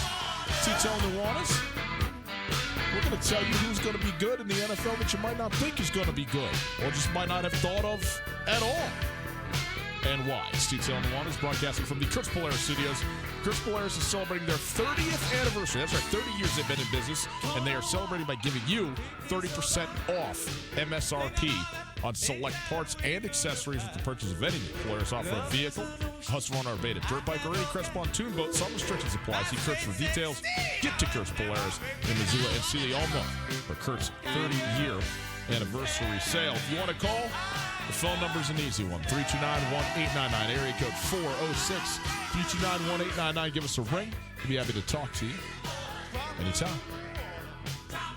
All guests join us via the Rangitz Brothers RV phone line. Coulter, let's talk a little bit about some sleepers. We'll do some NFL stuff, and maybe, if there's some time, we'll get into some maybe Big Sky sleepers as well, because it's been so clear-cut. It's kind of the top 5 and then the rest. But is there anybody else in the Big Sky Conference that, might be able to make some noise? Maybe the schedule sets up well for them and all that. But let's start with the league, man. Let's start with the NFL. I'm starting to get pumped up. I told you with my couple of good friends of mine over the weekend, and these are also good friends of mine who participate in some fantasy football with me, and or I with them. And you start talking, and then you start looking at the calendar. You start going, "Oh boy, it's coming up." So I'm starting to get fired up about football, and I'm also trying to get a read of what it is. It's interesting because year to year in the NBA, particularly with free agency and the just seismic shifts we've seen, teams that were, awful could be great.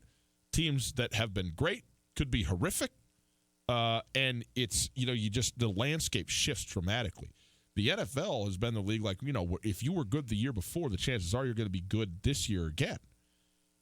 It's still certainly more the case in the NFL than it is in basketball, but I think it's less the case now in this NFL than it has historically been. I think that the ability, we've seen worst to first, by division, repeatedly in the NFL, and I think there's a lot of teams where you go, well, that, what are they going to do? What are they going to be? That all of a sudden jump up and win a bunch of games, and some teams that you thought are going to be pretty good that just stink up the joint. And so I want to do the good. I want to do the optimistic stuff right now. Maybe we can do some of the bad, but who do you think, Coulter, are some sleepers in the NFL this season that maybe people aren't paying enough attention to here as we come into fall camp? Well, it's an interesting question because I think if you really follow the NFL in depth and passionately, I think you see what most of us see, and that is that the salary cap, the way that the salary cap is structured and the prioritization that teams have put on paying certain positions, and then how much it can affect you if that said player gets hurt. If you have a quarterback making $25 million a year and that guy gets hurt, not only is the franchise quarterback going to be on the sideline, but that's also such a significant portion of your payroll as well. So it just takes away so much from your team. It's just like when J.J. Watt got hurt with Houston a couple years ago. Like, this guy is not only an irreplaceable player. You don't have another guy in the NFL that's like him. But also, you truly can't replace him because he's already eating up so much of your money. So the guy who's backing him up, the way you structured your roster, the guy who's backing up J.J. Watt is likely making 1/30th of the money that he's making. Right. And so the drop-off is just so profound. It's so profound. But when I look at this landscape of the league, I think that like there's this notion that the that the AFC East is the Patriots and everybody else, and then that you could literally talk me into almost every other team in the NFL as maybe having an outside shot as at the playoffs. So I think it's hard to say who is the dark horse, who's the surprise team, because I really think that outside of the non-New England Patriots AFC East teams, the New York Giants are the only other definitively terribly bad team. Because now the Browns aren't that. They're not the Browns. Okay. And now the Lions, even though the Lions are by no means some spectacular team, they're not the 0-16 Lions. Right. Matt Stafford's going to figure out how to win you 6-7 games. And if it goes right for them, they can make the playoffs. People always forget the Lions have made the playoffs a couple times with Matt Stafford as their quarterback.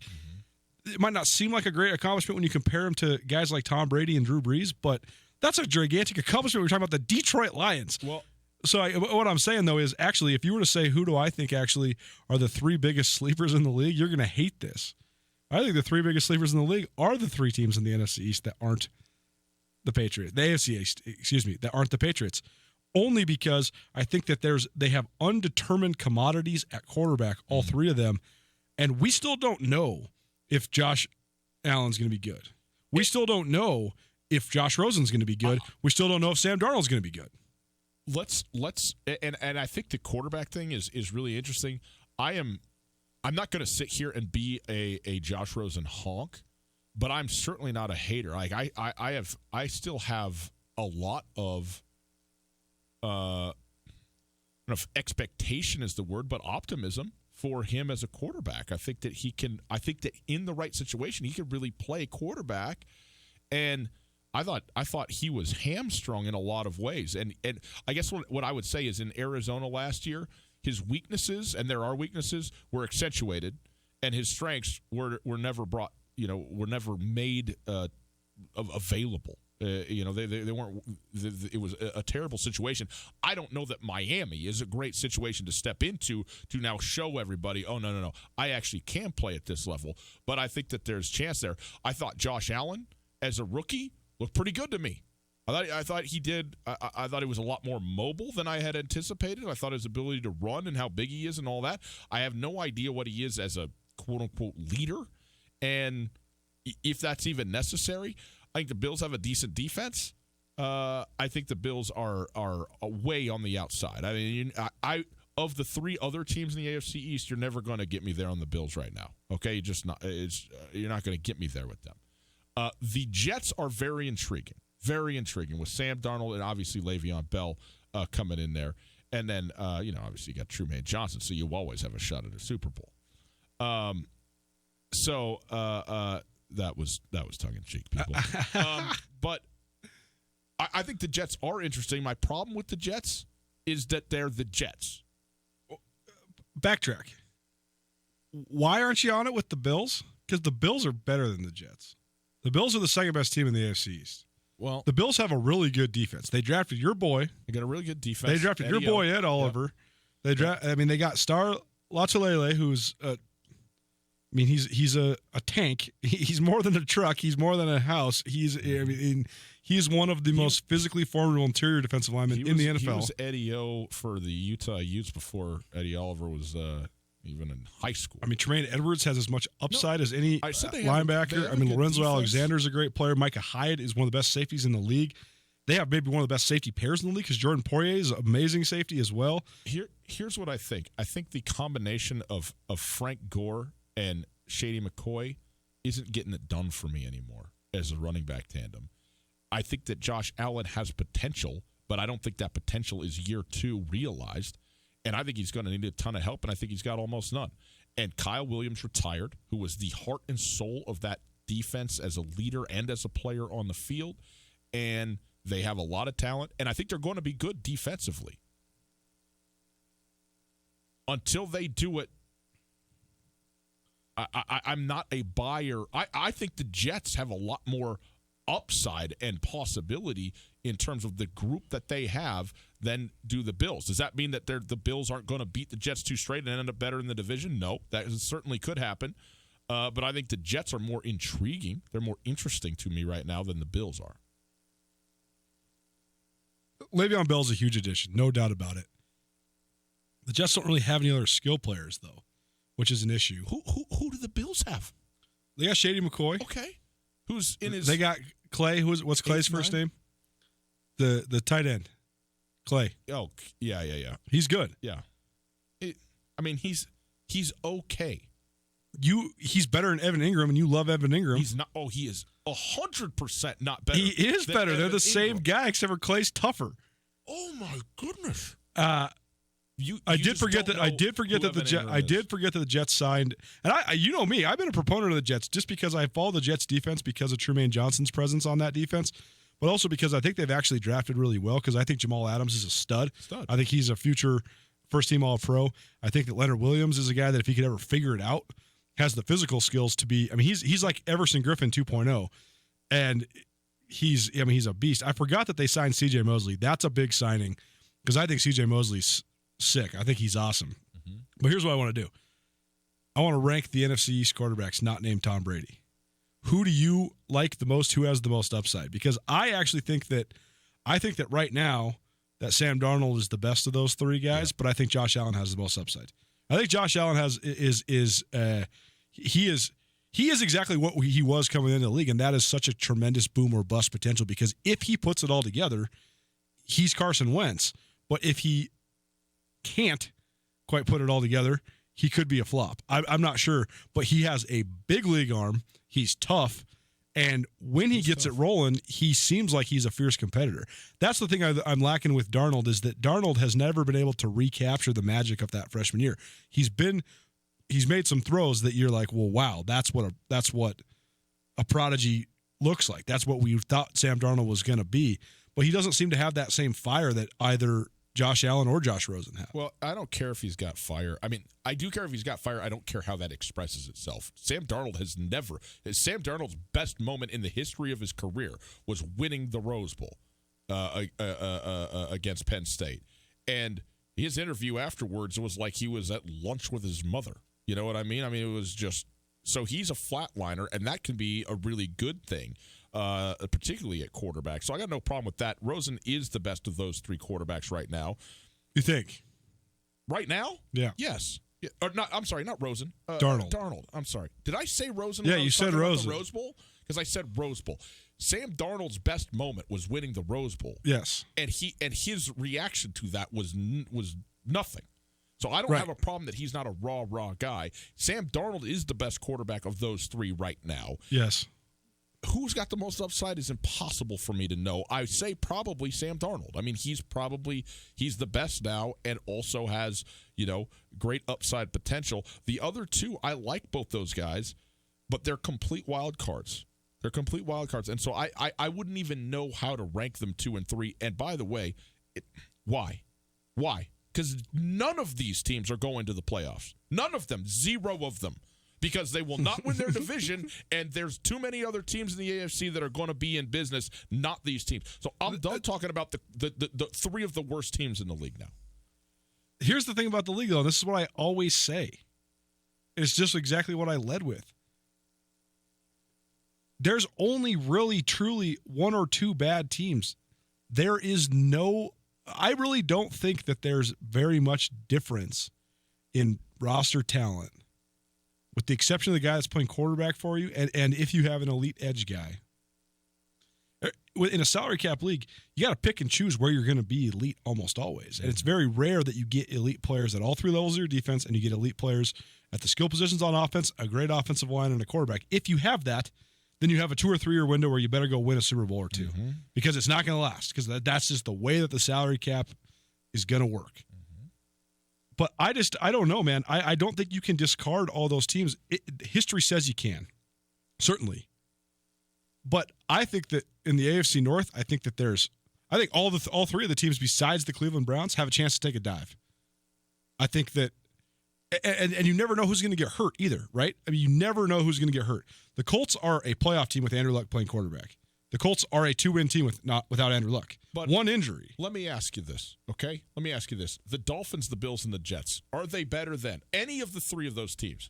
Pick your favorite one. Yep. Are they better than the Steelers, the Ravens, the Texans, the Colts, the Chiefs, the Chargers, or the Jaguars, or the Raiders, or the Broncos? The answer is no.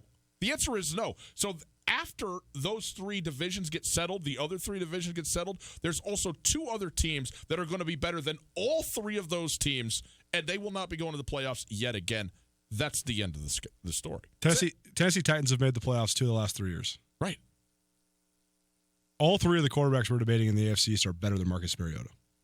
That doesn't matter. And those teams have the chance to be as good, if not better, on defense. If the Tennessee Titans were in the same division with the New England Patriots, they would not have gone to the playoffs 2 of the last 3 years. They're not. They're in the same division with the Jags and the Colts. So that's, you can say. I mean, you asked me sleeper though, and that's why I picked those 3 teams, because you could honestly talk me into every single other team in the AFC East making the playoffs. Every single one. None of them are sleepers to me. None of them. I think it all comes down to how well do they coalesce. Because, like you said, horrific take by you. No, it's not a horrific take. It's not a horrific take, because what do we know more than anything in the NFL besides health? Is when it goes off the rails, it goes way off the rails.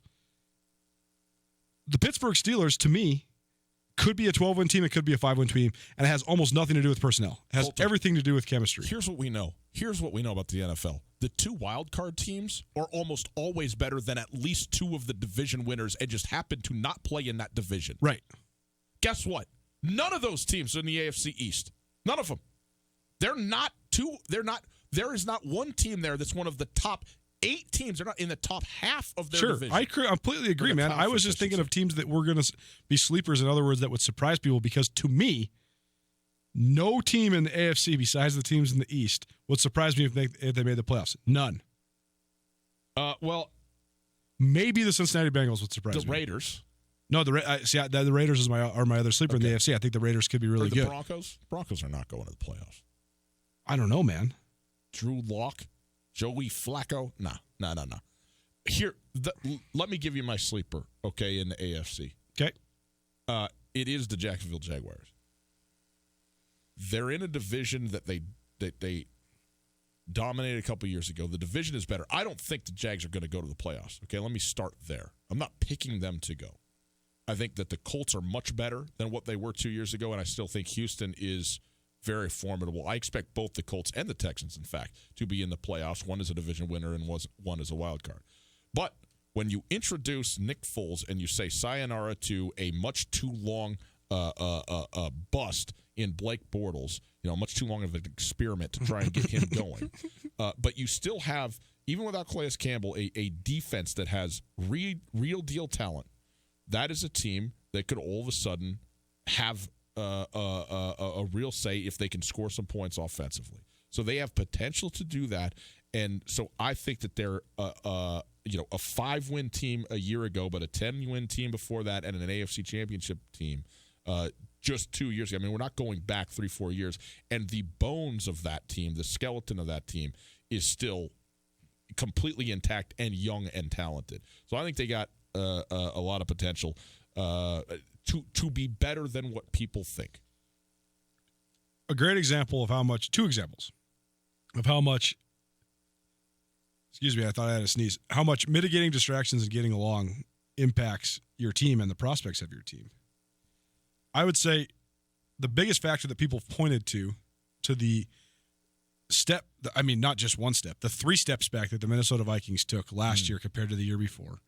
Everybody talked about the big contract they gave Kirk Cousins, the way that impacted the rest of the roster. Talked about the offensive line deficiencies and some of the injuries that they incurred on the offensive line.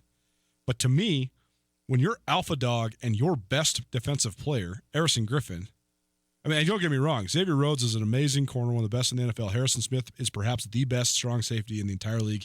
He had the highest grade of any defensive player in the league. But the tone setter, the guy who's the most intimidating player on your defense is Harrison Griffin, if you're the Minnesota Vikings. When that guy just goes completely off the rails and has a complete mental breakdown and has to be institutionalized, that messes with your locker room big time. Big time. Yep. Jalen Ramsey is another example. Jalen Ramsey, when he is performing as the best cover corner in the league and you're winning games and you're threatening the NFL record for single sacks in a season by a team, Jalen Ramsey's jawing is just like being a good fight promoter, and he's perpetuating the narrative of your ferocious defense. Well, when you're losing, and your quarterback can't figure out how to throw the ball to the flat, and you're not producing the sacks that you were, and all of a sudden now Jalen Ramsey is John and not backing it up. Now all of a sudden he goes from one of your greatest advantages to one of your greatest disadvantages. He's a giant distraction. And we've seen this so often. I mean, how often have the Cowboys been derailed because of the off-the-field stuff, because of Ezekiel Elliott getting suspended or getting in trouble, or Dez Bryant no-showing for camp? I mean, look at the Steelers last year. How big of a distraction was Le'Veon Bell? It was one of the lead stories in the league every single week, and he ended up not coming back, and it just killed the entire cohesion of their locker room. Let's go to the NFC. Tootell and Nuanez, 102.9 ESPN Radio. Again, I think it's hard to find a sleeper in the NFC because I think there's only a couple teams that weren't really great last year. I mean, look, I don't know if the Packers are going to be good or not. They were bad last year, but they're not a sleeper. I mean, they got Aaron Rodgers, okay? Vikings, same thing. Great defense. They're not a sleeper. One team that I think that is sort of off of people's radar, that, again, this is even pushing it if you're going to talk about true sleeper. I think the Philadelphia Eagles are a team that could be outstanding. I mean, I'm talking about division-winning, Super Bowl run potential type of team. And look, maybe that's not saying much. They just won a Super Bowl 2 years ago. They won a playoff game again last year. And so this is a team that's done it. But they go all in on Carson Wentz, who I think Carson Wentz is a guy that you do go all in on. I understand the injury history, but look, it's what it is. You got to deal with it. If he's there, when he's been there, he's been outstanding. And I think you like it. They pick up Jordan Howard in the offseason from Chicago. They still got Alshon Jeffrey. They get Deshaun Jackson. I don't know how big of an impact that is, but it's another wrinkle for a guy who I respect very much in Doug Peterson in terms of his offensive, mind as a coach. Nelson Aguilar. They draft J.J. Arcega-Whiteside out of Stanford, who I thought was just a complete beast. And I have never been wrong on a college wide receiver projection. Never. Man, the guys you fall in love with are so funny. Well, you and I have fallen in love with some of the same guys, especially wide receivers. Yeah, I mean, it goes back to my brother's consistent notion that you could name all the gigantic, super gifted, really buff wide receivers that have been truly successful in the NFL. You can name those guys on one hand. Yeah. I mean, Calvin Johnson is the dream, but that's not the reality. David Boston's the reality. Yeah. It's true. I mean, most of the wide receivers are guys, the best wide receivers are guys that are just normal size. 6'2", 210. Yeah. 6'2", 200. Here's the thing I like about Arcega-Whiteside. He's actually not fast. You love it. I do. And reminds you of yourself. Well, believe me. No, I'm a blur. But it goes back to a quarterback who's not mobile. Why is he good in the pocket? Because he's only ever been in the pocket. Why can Arcega-Whiteside catch footballs in traffic? Because he's always been in traffic. Yeah. And I understand that the traffic is different in the NFL when you got, all pro cornerbacks on you that are going to be just hand in glove. But he's got, his ability to do body position, to high point and all that stuff is really good. And he, all I'm saying is he's one of a number of guys. The other thing is, still got Jason Kelsey. And then on the defensive side, Malik Jackson, Fletcher Cox, Ronald Darby gets added to the mix at cornerback. Malcolm Jenks is still there. So I think that you're talking about, they got it done defensively when they won the Super Bowl. And I think that they have all the pieces in place to make another run. Now, point is are they even a sleeper? They went to the playoffs again last year. Probably not. But I think a lot of people think, they peaked obviously at winning a Super Bowl, and then the arrow started to point down last year, and maybe still go in that direction. I don't think so. I think they bounce back, and I think they're going to win. I think they're going to beat Dallas in the NFC East. It's another example, though, of if the choice that you made is the wrong choice, how fast it can sink the ship for Carson Wentz. Because if I hate some of his teammates anonymously say they don't like the way that he leads in the locker room. I hate those stories. They're just garbage.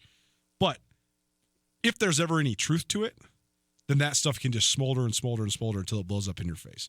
Like if the locker room truly did have way more confidence in Nick Foles than they do in Carson Wentz, that could be a really tough situation to be in. My sleeper in the NFC, you're probably going to hate this one. I'm going to hate. I already know what you're going to say. What am I going to say? What's your guess? I think you're going to say the Atlanta Falcons. No, I'm going to say the Tampa Bay Buccaneers. No, I don't hate that. Here's the thing. I don't hate that at Here's all. the thing. I think that Jameis Winston's off-the-field antics have impacted both his personal performance and our collective opinion of him. And I think it makes it easy to forget that in 2013, when Jameis Winston led Florida State to the national championship when he was a freshman, we were talking about this guy as like the next Andrew Luck. I mean, we were talking about this guy as this unbelievable leader who has this absolutely incredible football IQ, this unbelievable arm. Charisma. He's charisma, natural leader. He's the man. Surefire. And, when they were on Hard Knocks, they lead that Hard Knocks season with showing like Jameis Winston in his hometown where he came from. And I think that that's one thing that gets lost on the general public because we just think of these guys as these really wealthy stars that just have the world at their fingertips. And Jameis Winston comes from nothing, man. He comes from nothing. And that's not a rare story in the league. But I also think that if you're making millions of dollars to play a sport, you should be highly scrutinized. There's no doubt about it. And you are under a spotlight. You have to be self-aware. You can't mess up like Jameis Winston. You can't be stealing stuff. You can't be harassing the Uber driver. You can't do it. You just can't. But I think we also forget a lot of times that these guys are just kids and that it's not just over for them. He could just grow up. And if he grew up and reharnessed the talent that has been gifted to him and the ability to win that he once had. I mean, he's only 25 years old, and he's been in a really weird situation with a coach that has almost no authority in Dirk Cutter, no real guidance in developing him as a quarterback, yet he's been deemed the franchise savior without anybody ever really to push him. And then Ryan Fitzpatrick sort of steals his thunder somehow when he was injured. It's just been a muddy, bad situation. But now you add Bruce Arians. And what do we know about Bruce Arians? I mean, Bruce Arians, I mean, Ben Roethlisberger was a disaster personally when he was when he first got into the league. Disaster. And Bruce Arians figured out how to at least make him perform well on the field. Bruce Arians had a huge role in developing Peyton Manning. Bruce Arians has been one of the quarterback whisperers of the modern generation. If he can translate that to Jameis, and then you add in the fact that, I think that they've really actually drafted well. You talk about guys with upside. I mean, Mike Evans, despite the fact that he's got 5 straight 1,000-yard seasons, he still has upside. He still could be better, which is amazing. I mean, if you could have a 1,600-yard season with Ryan Fitzpatrick throwing you the ball, imagine if you have a real guy that could throw the deep fade. I mean, Fitzpatrick's great, but he's a dink and dunker. He can't throw the deep fade like Mike Evans really needs. Jameis, at least once upon a time, could. Talk about a guy like O.J. Howard. If you could ever play like you look, I mean, if you can play like O.J. Howard looks, you're all pro. I mean, because the guy is a freak. And then you look at their defense, they do lose Gerald McCoy, he's been a stalwart. Yep. But they drafted Vita Vea, who's one of the freaks of college football, one of the strongest, meanest dudes that was available in the draft last year out of the University of Washington. Jason Pierre-Paul, who knows where we're at with him. That was definitely a risky signing. But you look at their linebackers. Levante David is one of the most underrated players in the league. I love Levante David. Plays with his hair on fire. He's been great ever since he came out of Nebraska. But I thought that Devin White, there's always that moment when a guy blows up at the combine and you like your guy DK Metcalf. But not my guy. Well, you like him though. I like his story. I like his personality. Okay, I do too. But it's just like we both mutually agreed. When you got this dude who's 6'3", 230, who runs 4-0 40, he's got a 40-inch vertical, and then you go and you're like, well, but you caught 32 passes for 400 yards last year. Why? Yeah. What happened? Where's the break in production? Yeah. Devin White has the best meshing of absolutely crazy combine numbers, and you turn on the film and you're like, well, there it is. Yeah. I mean, he was the Butkus Award winner who then went out and ran a 4.40 with a 40-inch vertical. I mean, he's a savage. That's why you take an inside linebacker with a top 5 pick, only if they're him. Yeah. And I think that could be a big impact on their defense too. But to me, there's so many teams that have so many good defensive players in the league right now because there's just so much talent in the league. It just comes down to how do you make it all come together? Can you stay healthy? And what kind of production you get at quarterback if Jameis Winston can turn the corner and get back on track to where he once was. I don't know, man. The Bucs could be in the mix. The problem is that division is just so tough because I don't know where you steal really any wins because I think that Carolina, Atlanta, and New Orleans are all going to be good. First of all, I like the Tampa Bay pick. I thought you were going to say Atlanta for sure, and I hate the Falcons. Not personally, I just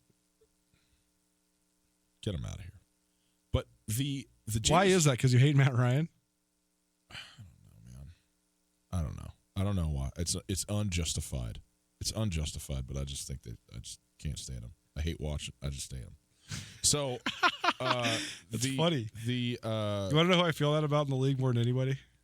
Seattle, the Green Bay Packers. Of course you do. No, it's actually not true. I actually love watching Aaron Rodgers. I wish I just never had to see his face on the sidelines. Well, he wears a helmet until he takes it off, and all he's doing is pouting. You're just the worst. You're a terrible assessment. So the Jameis Winston, though, people talk about all his off the field stuff and everything like that. I mean, it's like two things. Right. One of which is stealing seafood, which is more fun. Okay, maybe I'm not. That's hilarious. Okay, I mean, enough with that. And the other thing, which is serious. It is more serious. Also, didn't just happen. It was years ago.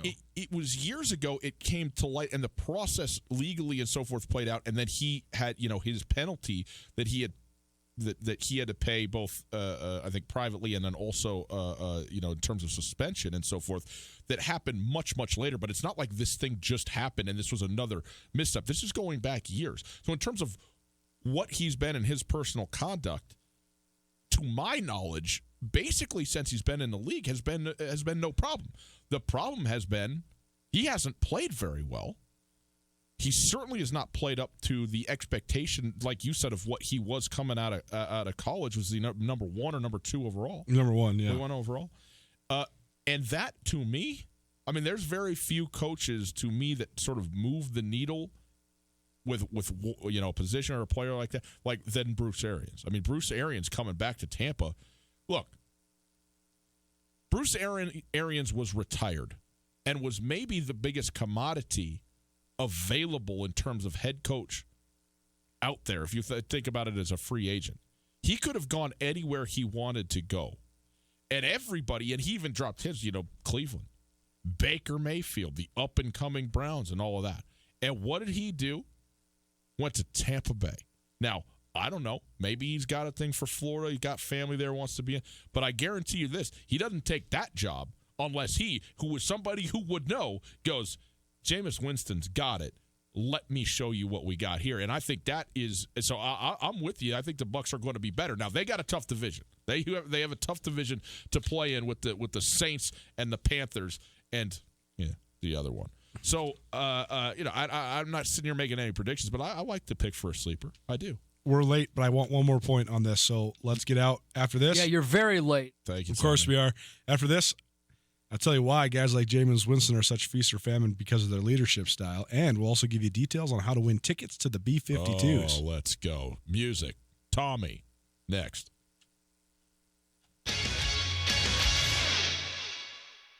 Canyon River Golf Club is a must for any golfer in western Montana. Tucked away in a spectacular setting along the Clark Fork River in East Missoula, Canyon River offers one of Montana's best championship golf experiences. And Canyon River is happy to announce their new fleet of golf carts, which include the Shark Experience, an interactive GPS giving dynamic distances and touchscreen interaction to help you play your best. Plus, with Bluetooth, radio, and surround sound, you can enjoy yourself between holes too. Book online at CanyonRiverGolfClub.com. Missoula's best golf, Canyon River. Les Schwab is proud to introduce 2 of our best tires ever, just in time for summer. There's our exclusive Reputation, a high-mileage premium passenger tire we believe has the quietest, most comfortable ride ever. Or our exceptionally quiet and smooth all-season traction tire, the Open Range AT.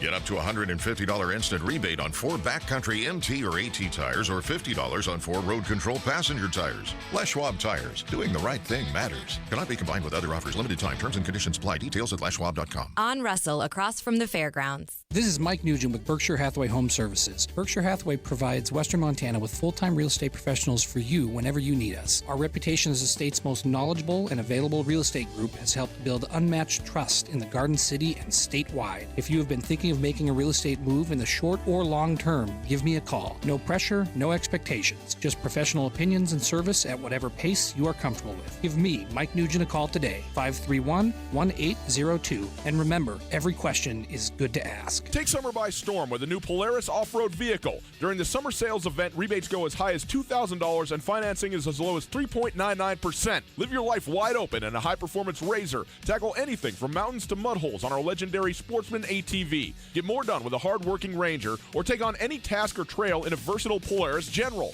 Whatever you're looking for, now is the time to take your pick from the off-road's best-selling lineup. See Polaris.com or your Polaris dealer for rebates up to $2,000 and financing as low as 3.99% APR for 36 months during the Polaris Summer Sales Event at Kurtz Polaris, 2904 West Broadway in Missoula and Highway 83 in Sealy. July is Kurtz Polaris' 30th birthday, and they are celebrating with unprecedented savings on select parts and accessories with the purchase of a new Polaris off-road vehicle, Beta or Husqvarna dirt bike, or any of their new line of Crest pontoon boats. Go to Kurtz Polaris for details. Offers valid in U.S. on new 2015 through 2019 vehicles. Subject to credit approval. Offers vary by model. See dealer for details. Always wear a helmet, never drink and ride. Hey everybody, Ryan Tootell, and I'm here with Josh of the Advocates Injury Law Firm. Josh, there's a lot of lawyers in this area. What makes you different? At the Advocates, we primarily focus on injury cases. That gives us the experience and the knowledge to correctly evaluate your case and work with insurance companies and other attorneys so you get exactly what you deserve to make you whole again. We take really good care of our clients, and we're going to fight for every single dollar you deserve. Call 640-4444 or online at montanaadvocates.com. There are a lot of lawyers. You deserve an advocate. My goodness, what have you done now? So that's just what we're doing, huh? Isn't there straight back into it? Oh no! I didn't speak anything. I didn't do anything. I didn't touch anything. Okay, here you go. ESPN Missoula Sports Center. Put that on me off the top. Tootell, Nuanez, a 4-second delayed Sports Center for you for the second year in a row, but just the second time in program history. The University of Montana football team has a player on the Butkus Award watch list. Tuesday, senior linebacker Dante Olson landed on the prestigious list, a preseason nod to the top 51 linebackers in all of Division I. Yes, that includes the FBS. Olson, a consensus All-American as a junior last season after rolling up an FCS best 151 tackles, was also named to the Buck Buchanan watch list. Olson was a finalist for the Buck last season, an award given annually to the top defensive player in the FCS. Missoula Osprey blasted 4 home runs and pounded 17 hits on the way to a resounding 13-3 win over Idaho Falls that vaults the O's into a first-place tie with the Chuckers in the Pioneer League standings. Dominic Canzone blasted home runs in the second and third inning, while Kristen Carranza hit a sixth-inning blast as part of his 4-hit, 4-RBI night. With 3 games to play in the first half, Missoula and Idaho Falls are tied in first place in the Pioneer League North, with 3 games between the two teams remaining during Missoula's current 3-game homestand. The first-half winner clinches a playoff spot. And finally, former Montana All-Big Sky Conference point guard Ahmad Rory signed his first professional basketball contract with the Cyprus team Club Karavnos. Rory finished his career as the 6th all-time leading scorer in Montana history. This ESPN Missoula Sports Center is brought to you by Aspen Sound. Cleveland, sit down. I want to sing a little song that kept me going when I had troubles.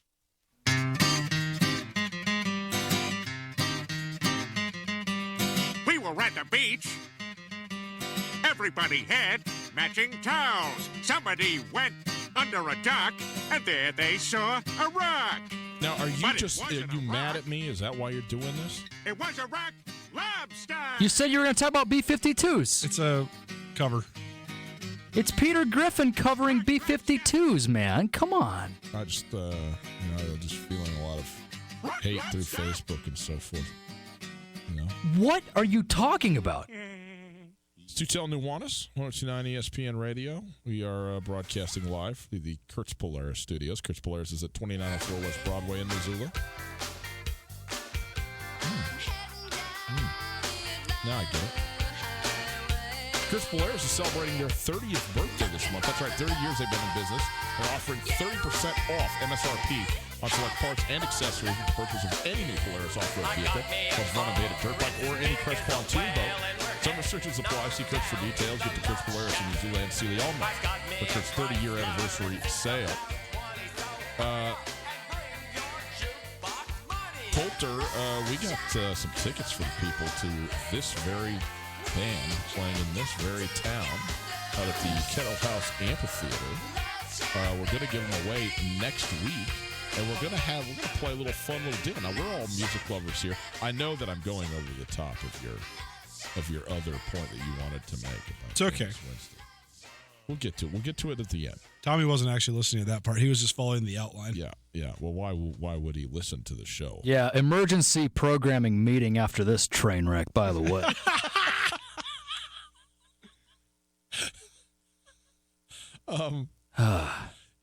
Tommy, aren't you glad to be back? Yeah, not particularly. No. Yeah. Tommy had such. We were debating on whether Tommy was going to really roll the dice. Yeah.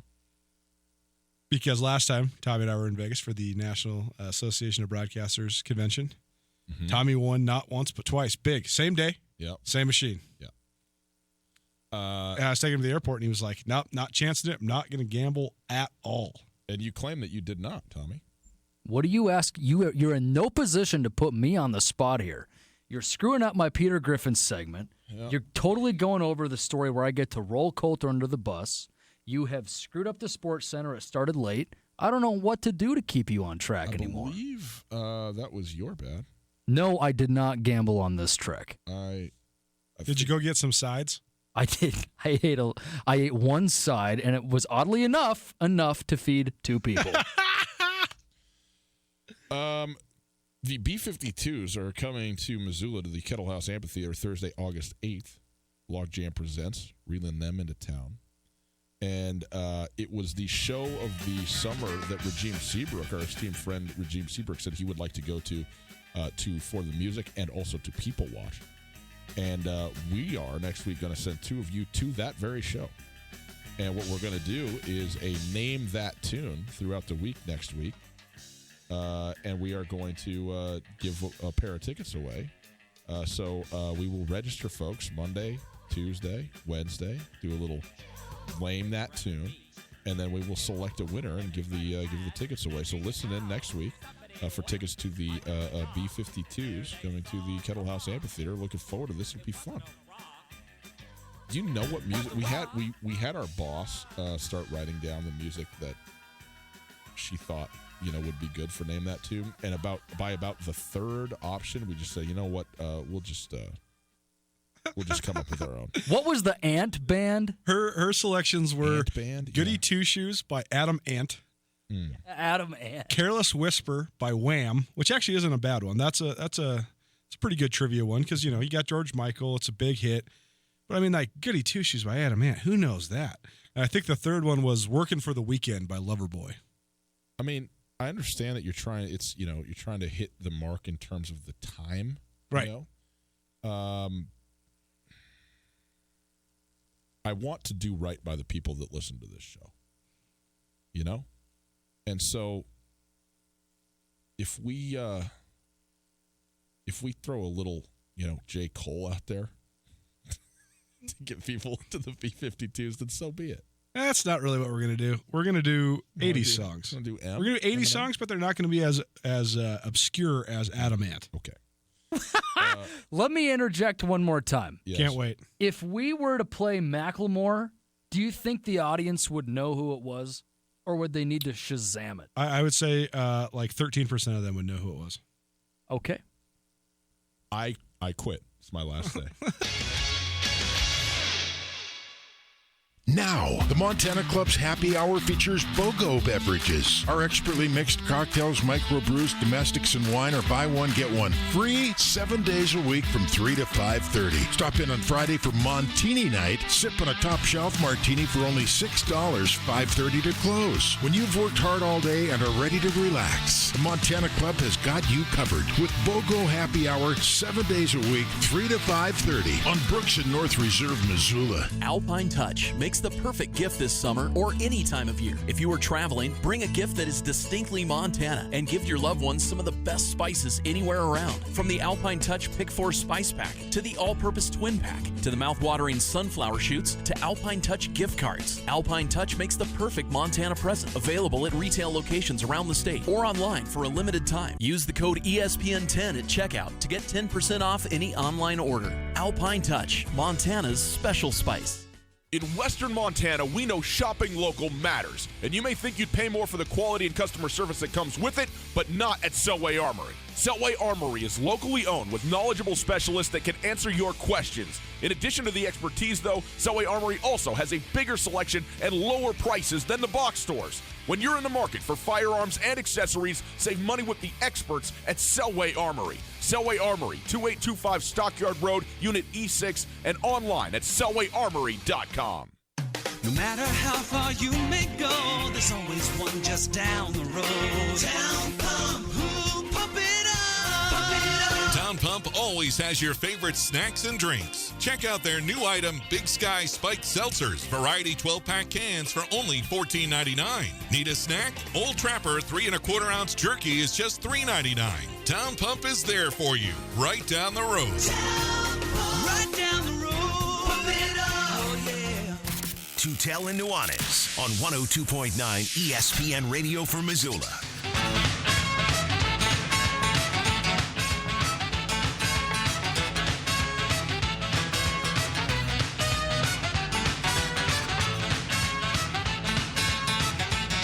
How's it going? Good? Good. Name that tune.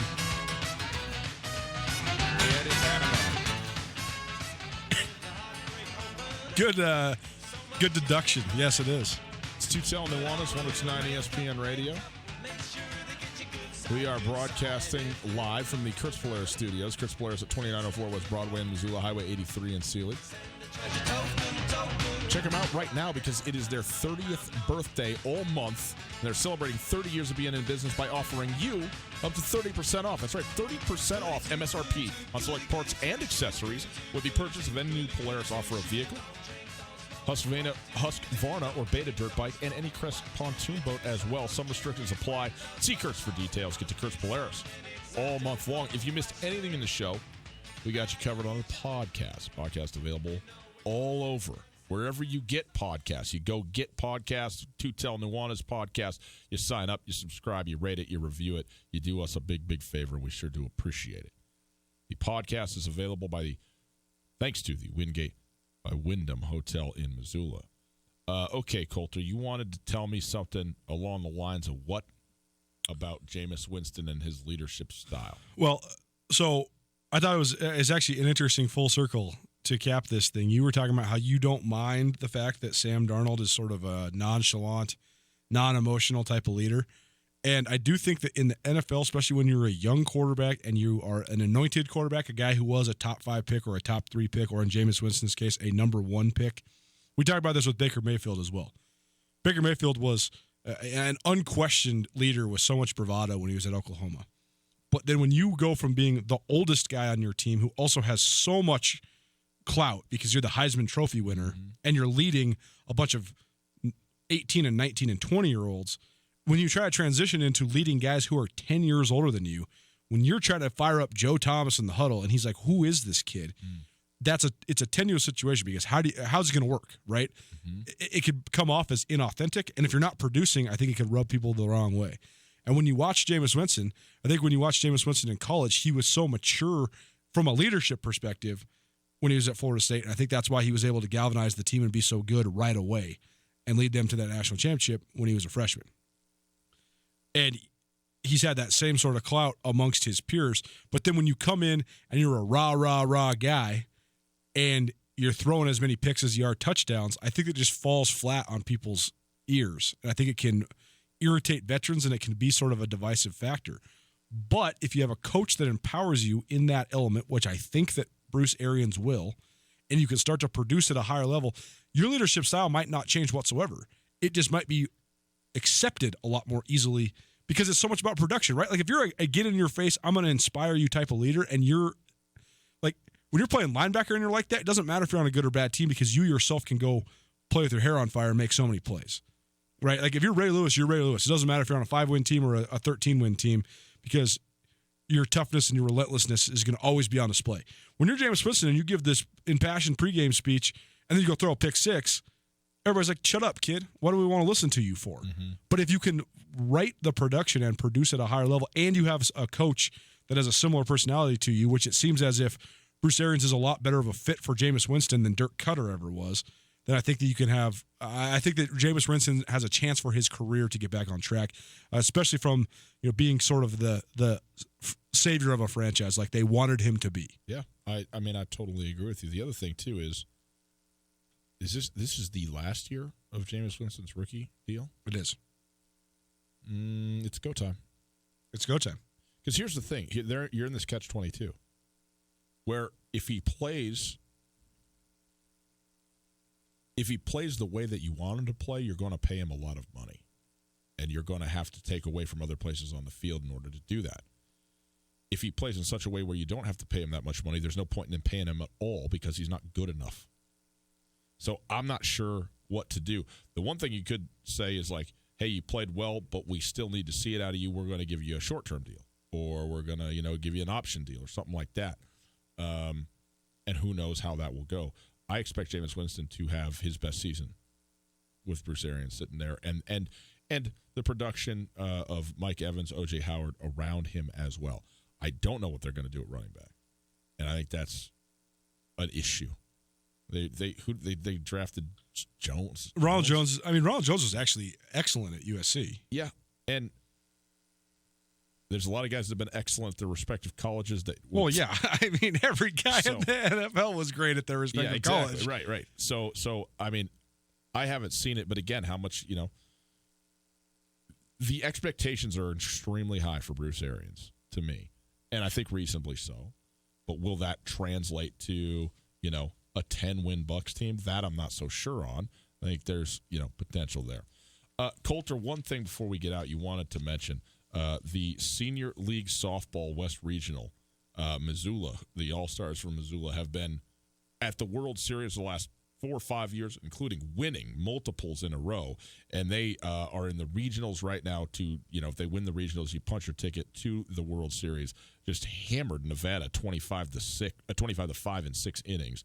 But they, Missoula, Western Montana in general is a softball absolute hotbed, and it's being borne out once again. Now, the regionals have been here in Missoula. It's been over at the Dale Clausen complex over there by Sentinel High School.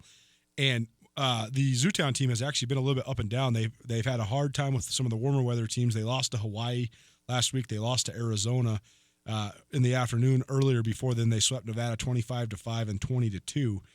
But they had a game 10:30 this morning, so waiting on results from that. But that game had a chance then to advance to the World Series. And so the impressive run by the Zootown All-Stars continues. Well, they have been an impressive group, to be sure. Tomorrow, Coulter, what do we got on the show? We're doing a little Wing It Wednesday. We want to remind everybody, though, too, Thursday, we're going to be down at Fuddruckers. We got more Grizzly Duck tickets to give away. That's right. Oregon Ducks hosting the University of Montana Grizzlies on September the 14th from Eugene Autzen Stadium, a bucket list type of trip. You go down there to Fuddruckers, get yourself a burger, get yourself a Widmer Hefeweizen, and put your name in the box to win tickets. We already got one winner from last Thursday at Katie O'Keefe's. We go down to Fuddruckers this Thursday, and we just keep bouncing around. The following week, we'll be at the Desperado. We'll do it Wednesday, our one and only Wednesday show for a Wing It Wednesday at the Desperado next week. And so we continue on our summer of love and philanthropy. Giving away everything to you. Got to play this Dave Matthews on Tootell and Nuanez, because if you played around Missoula, you might get 86th. There's no might about it. You are the only person ever that's been kicked out of a bar for your music selection. That should say everything you need to know. 13% of the listeners know Macklemore. You don't know what you're talking about. Spent good money on that Dave playlist. It was a stern 86, too, man.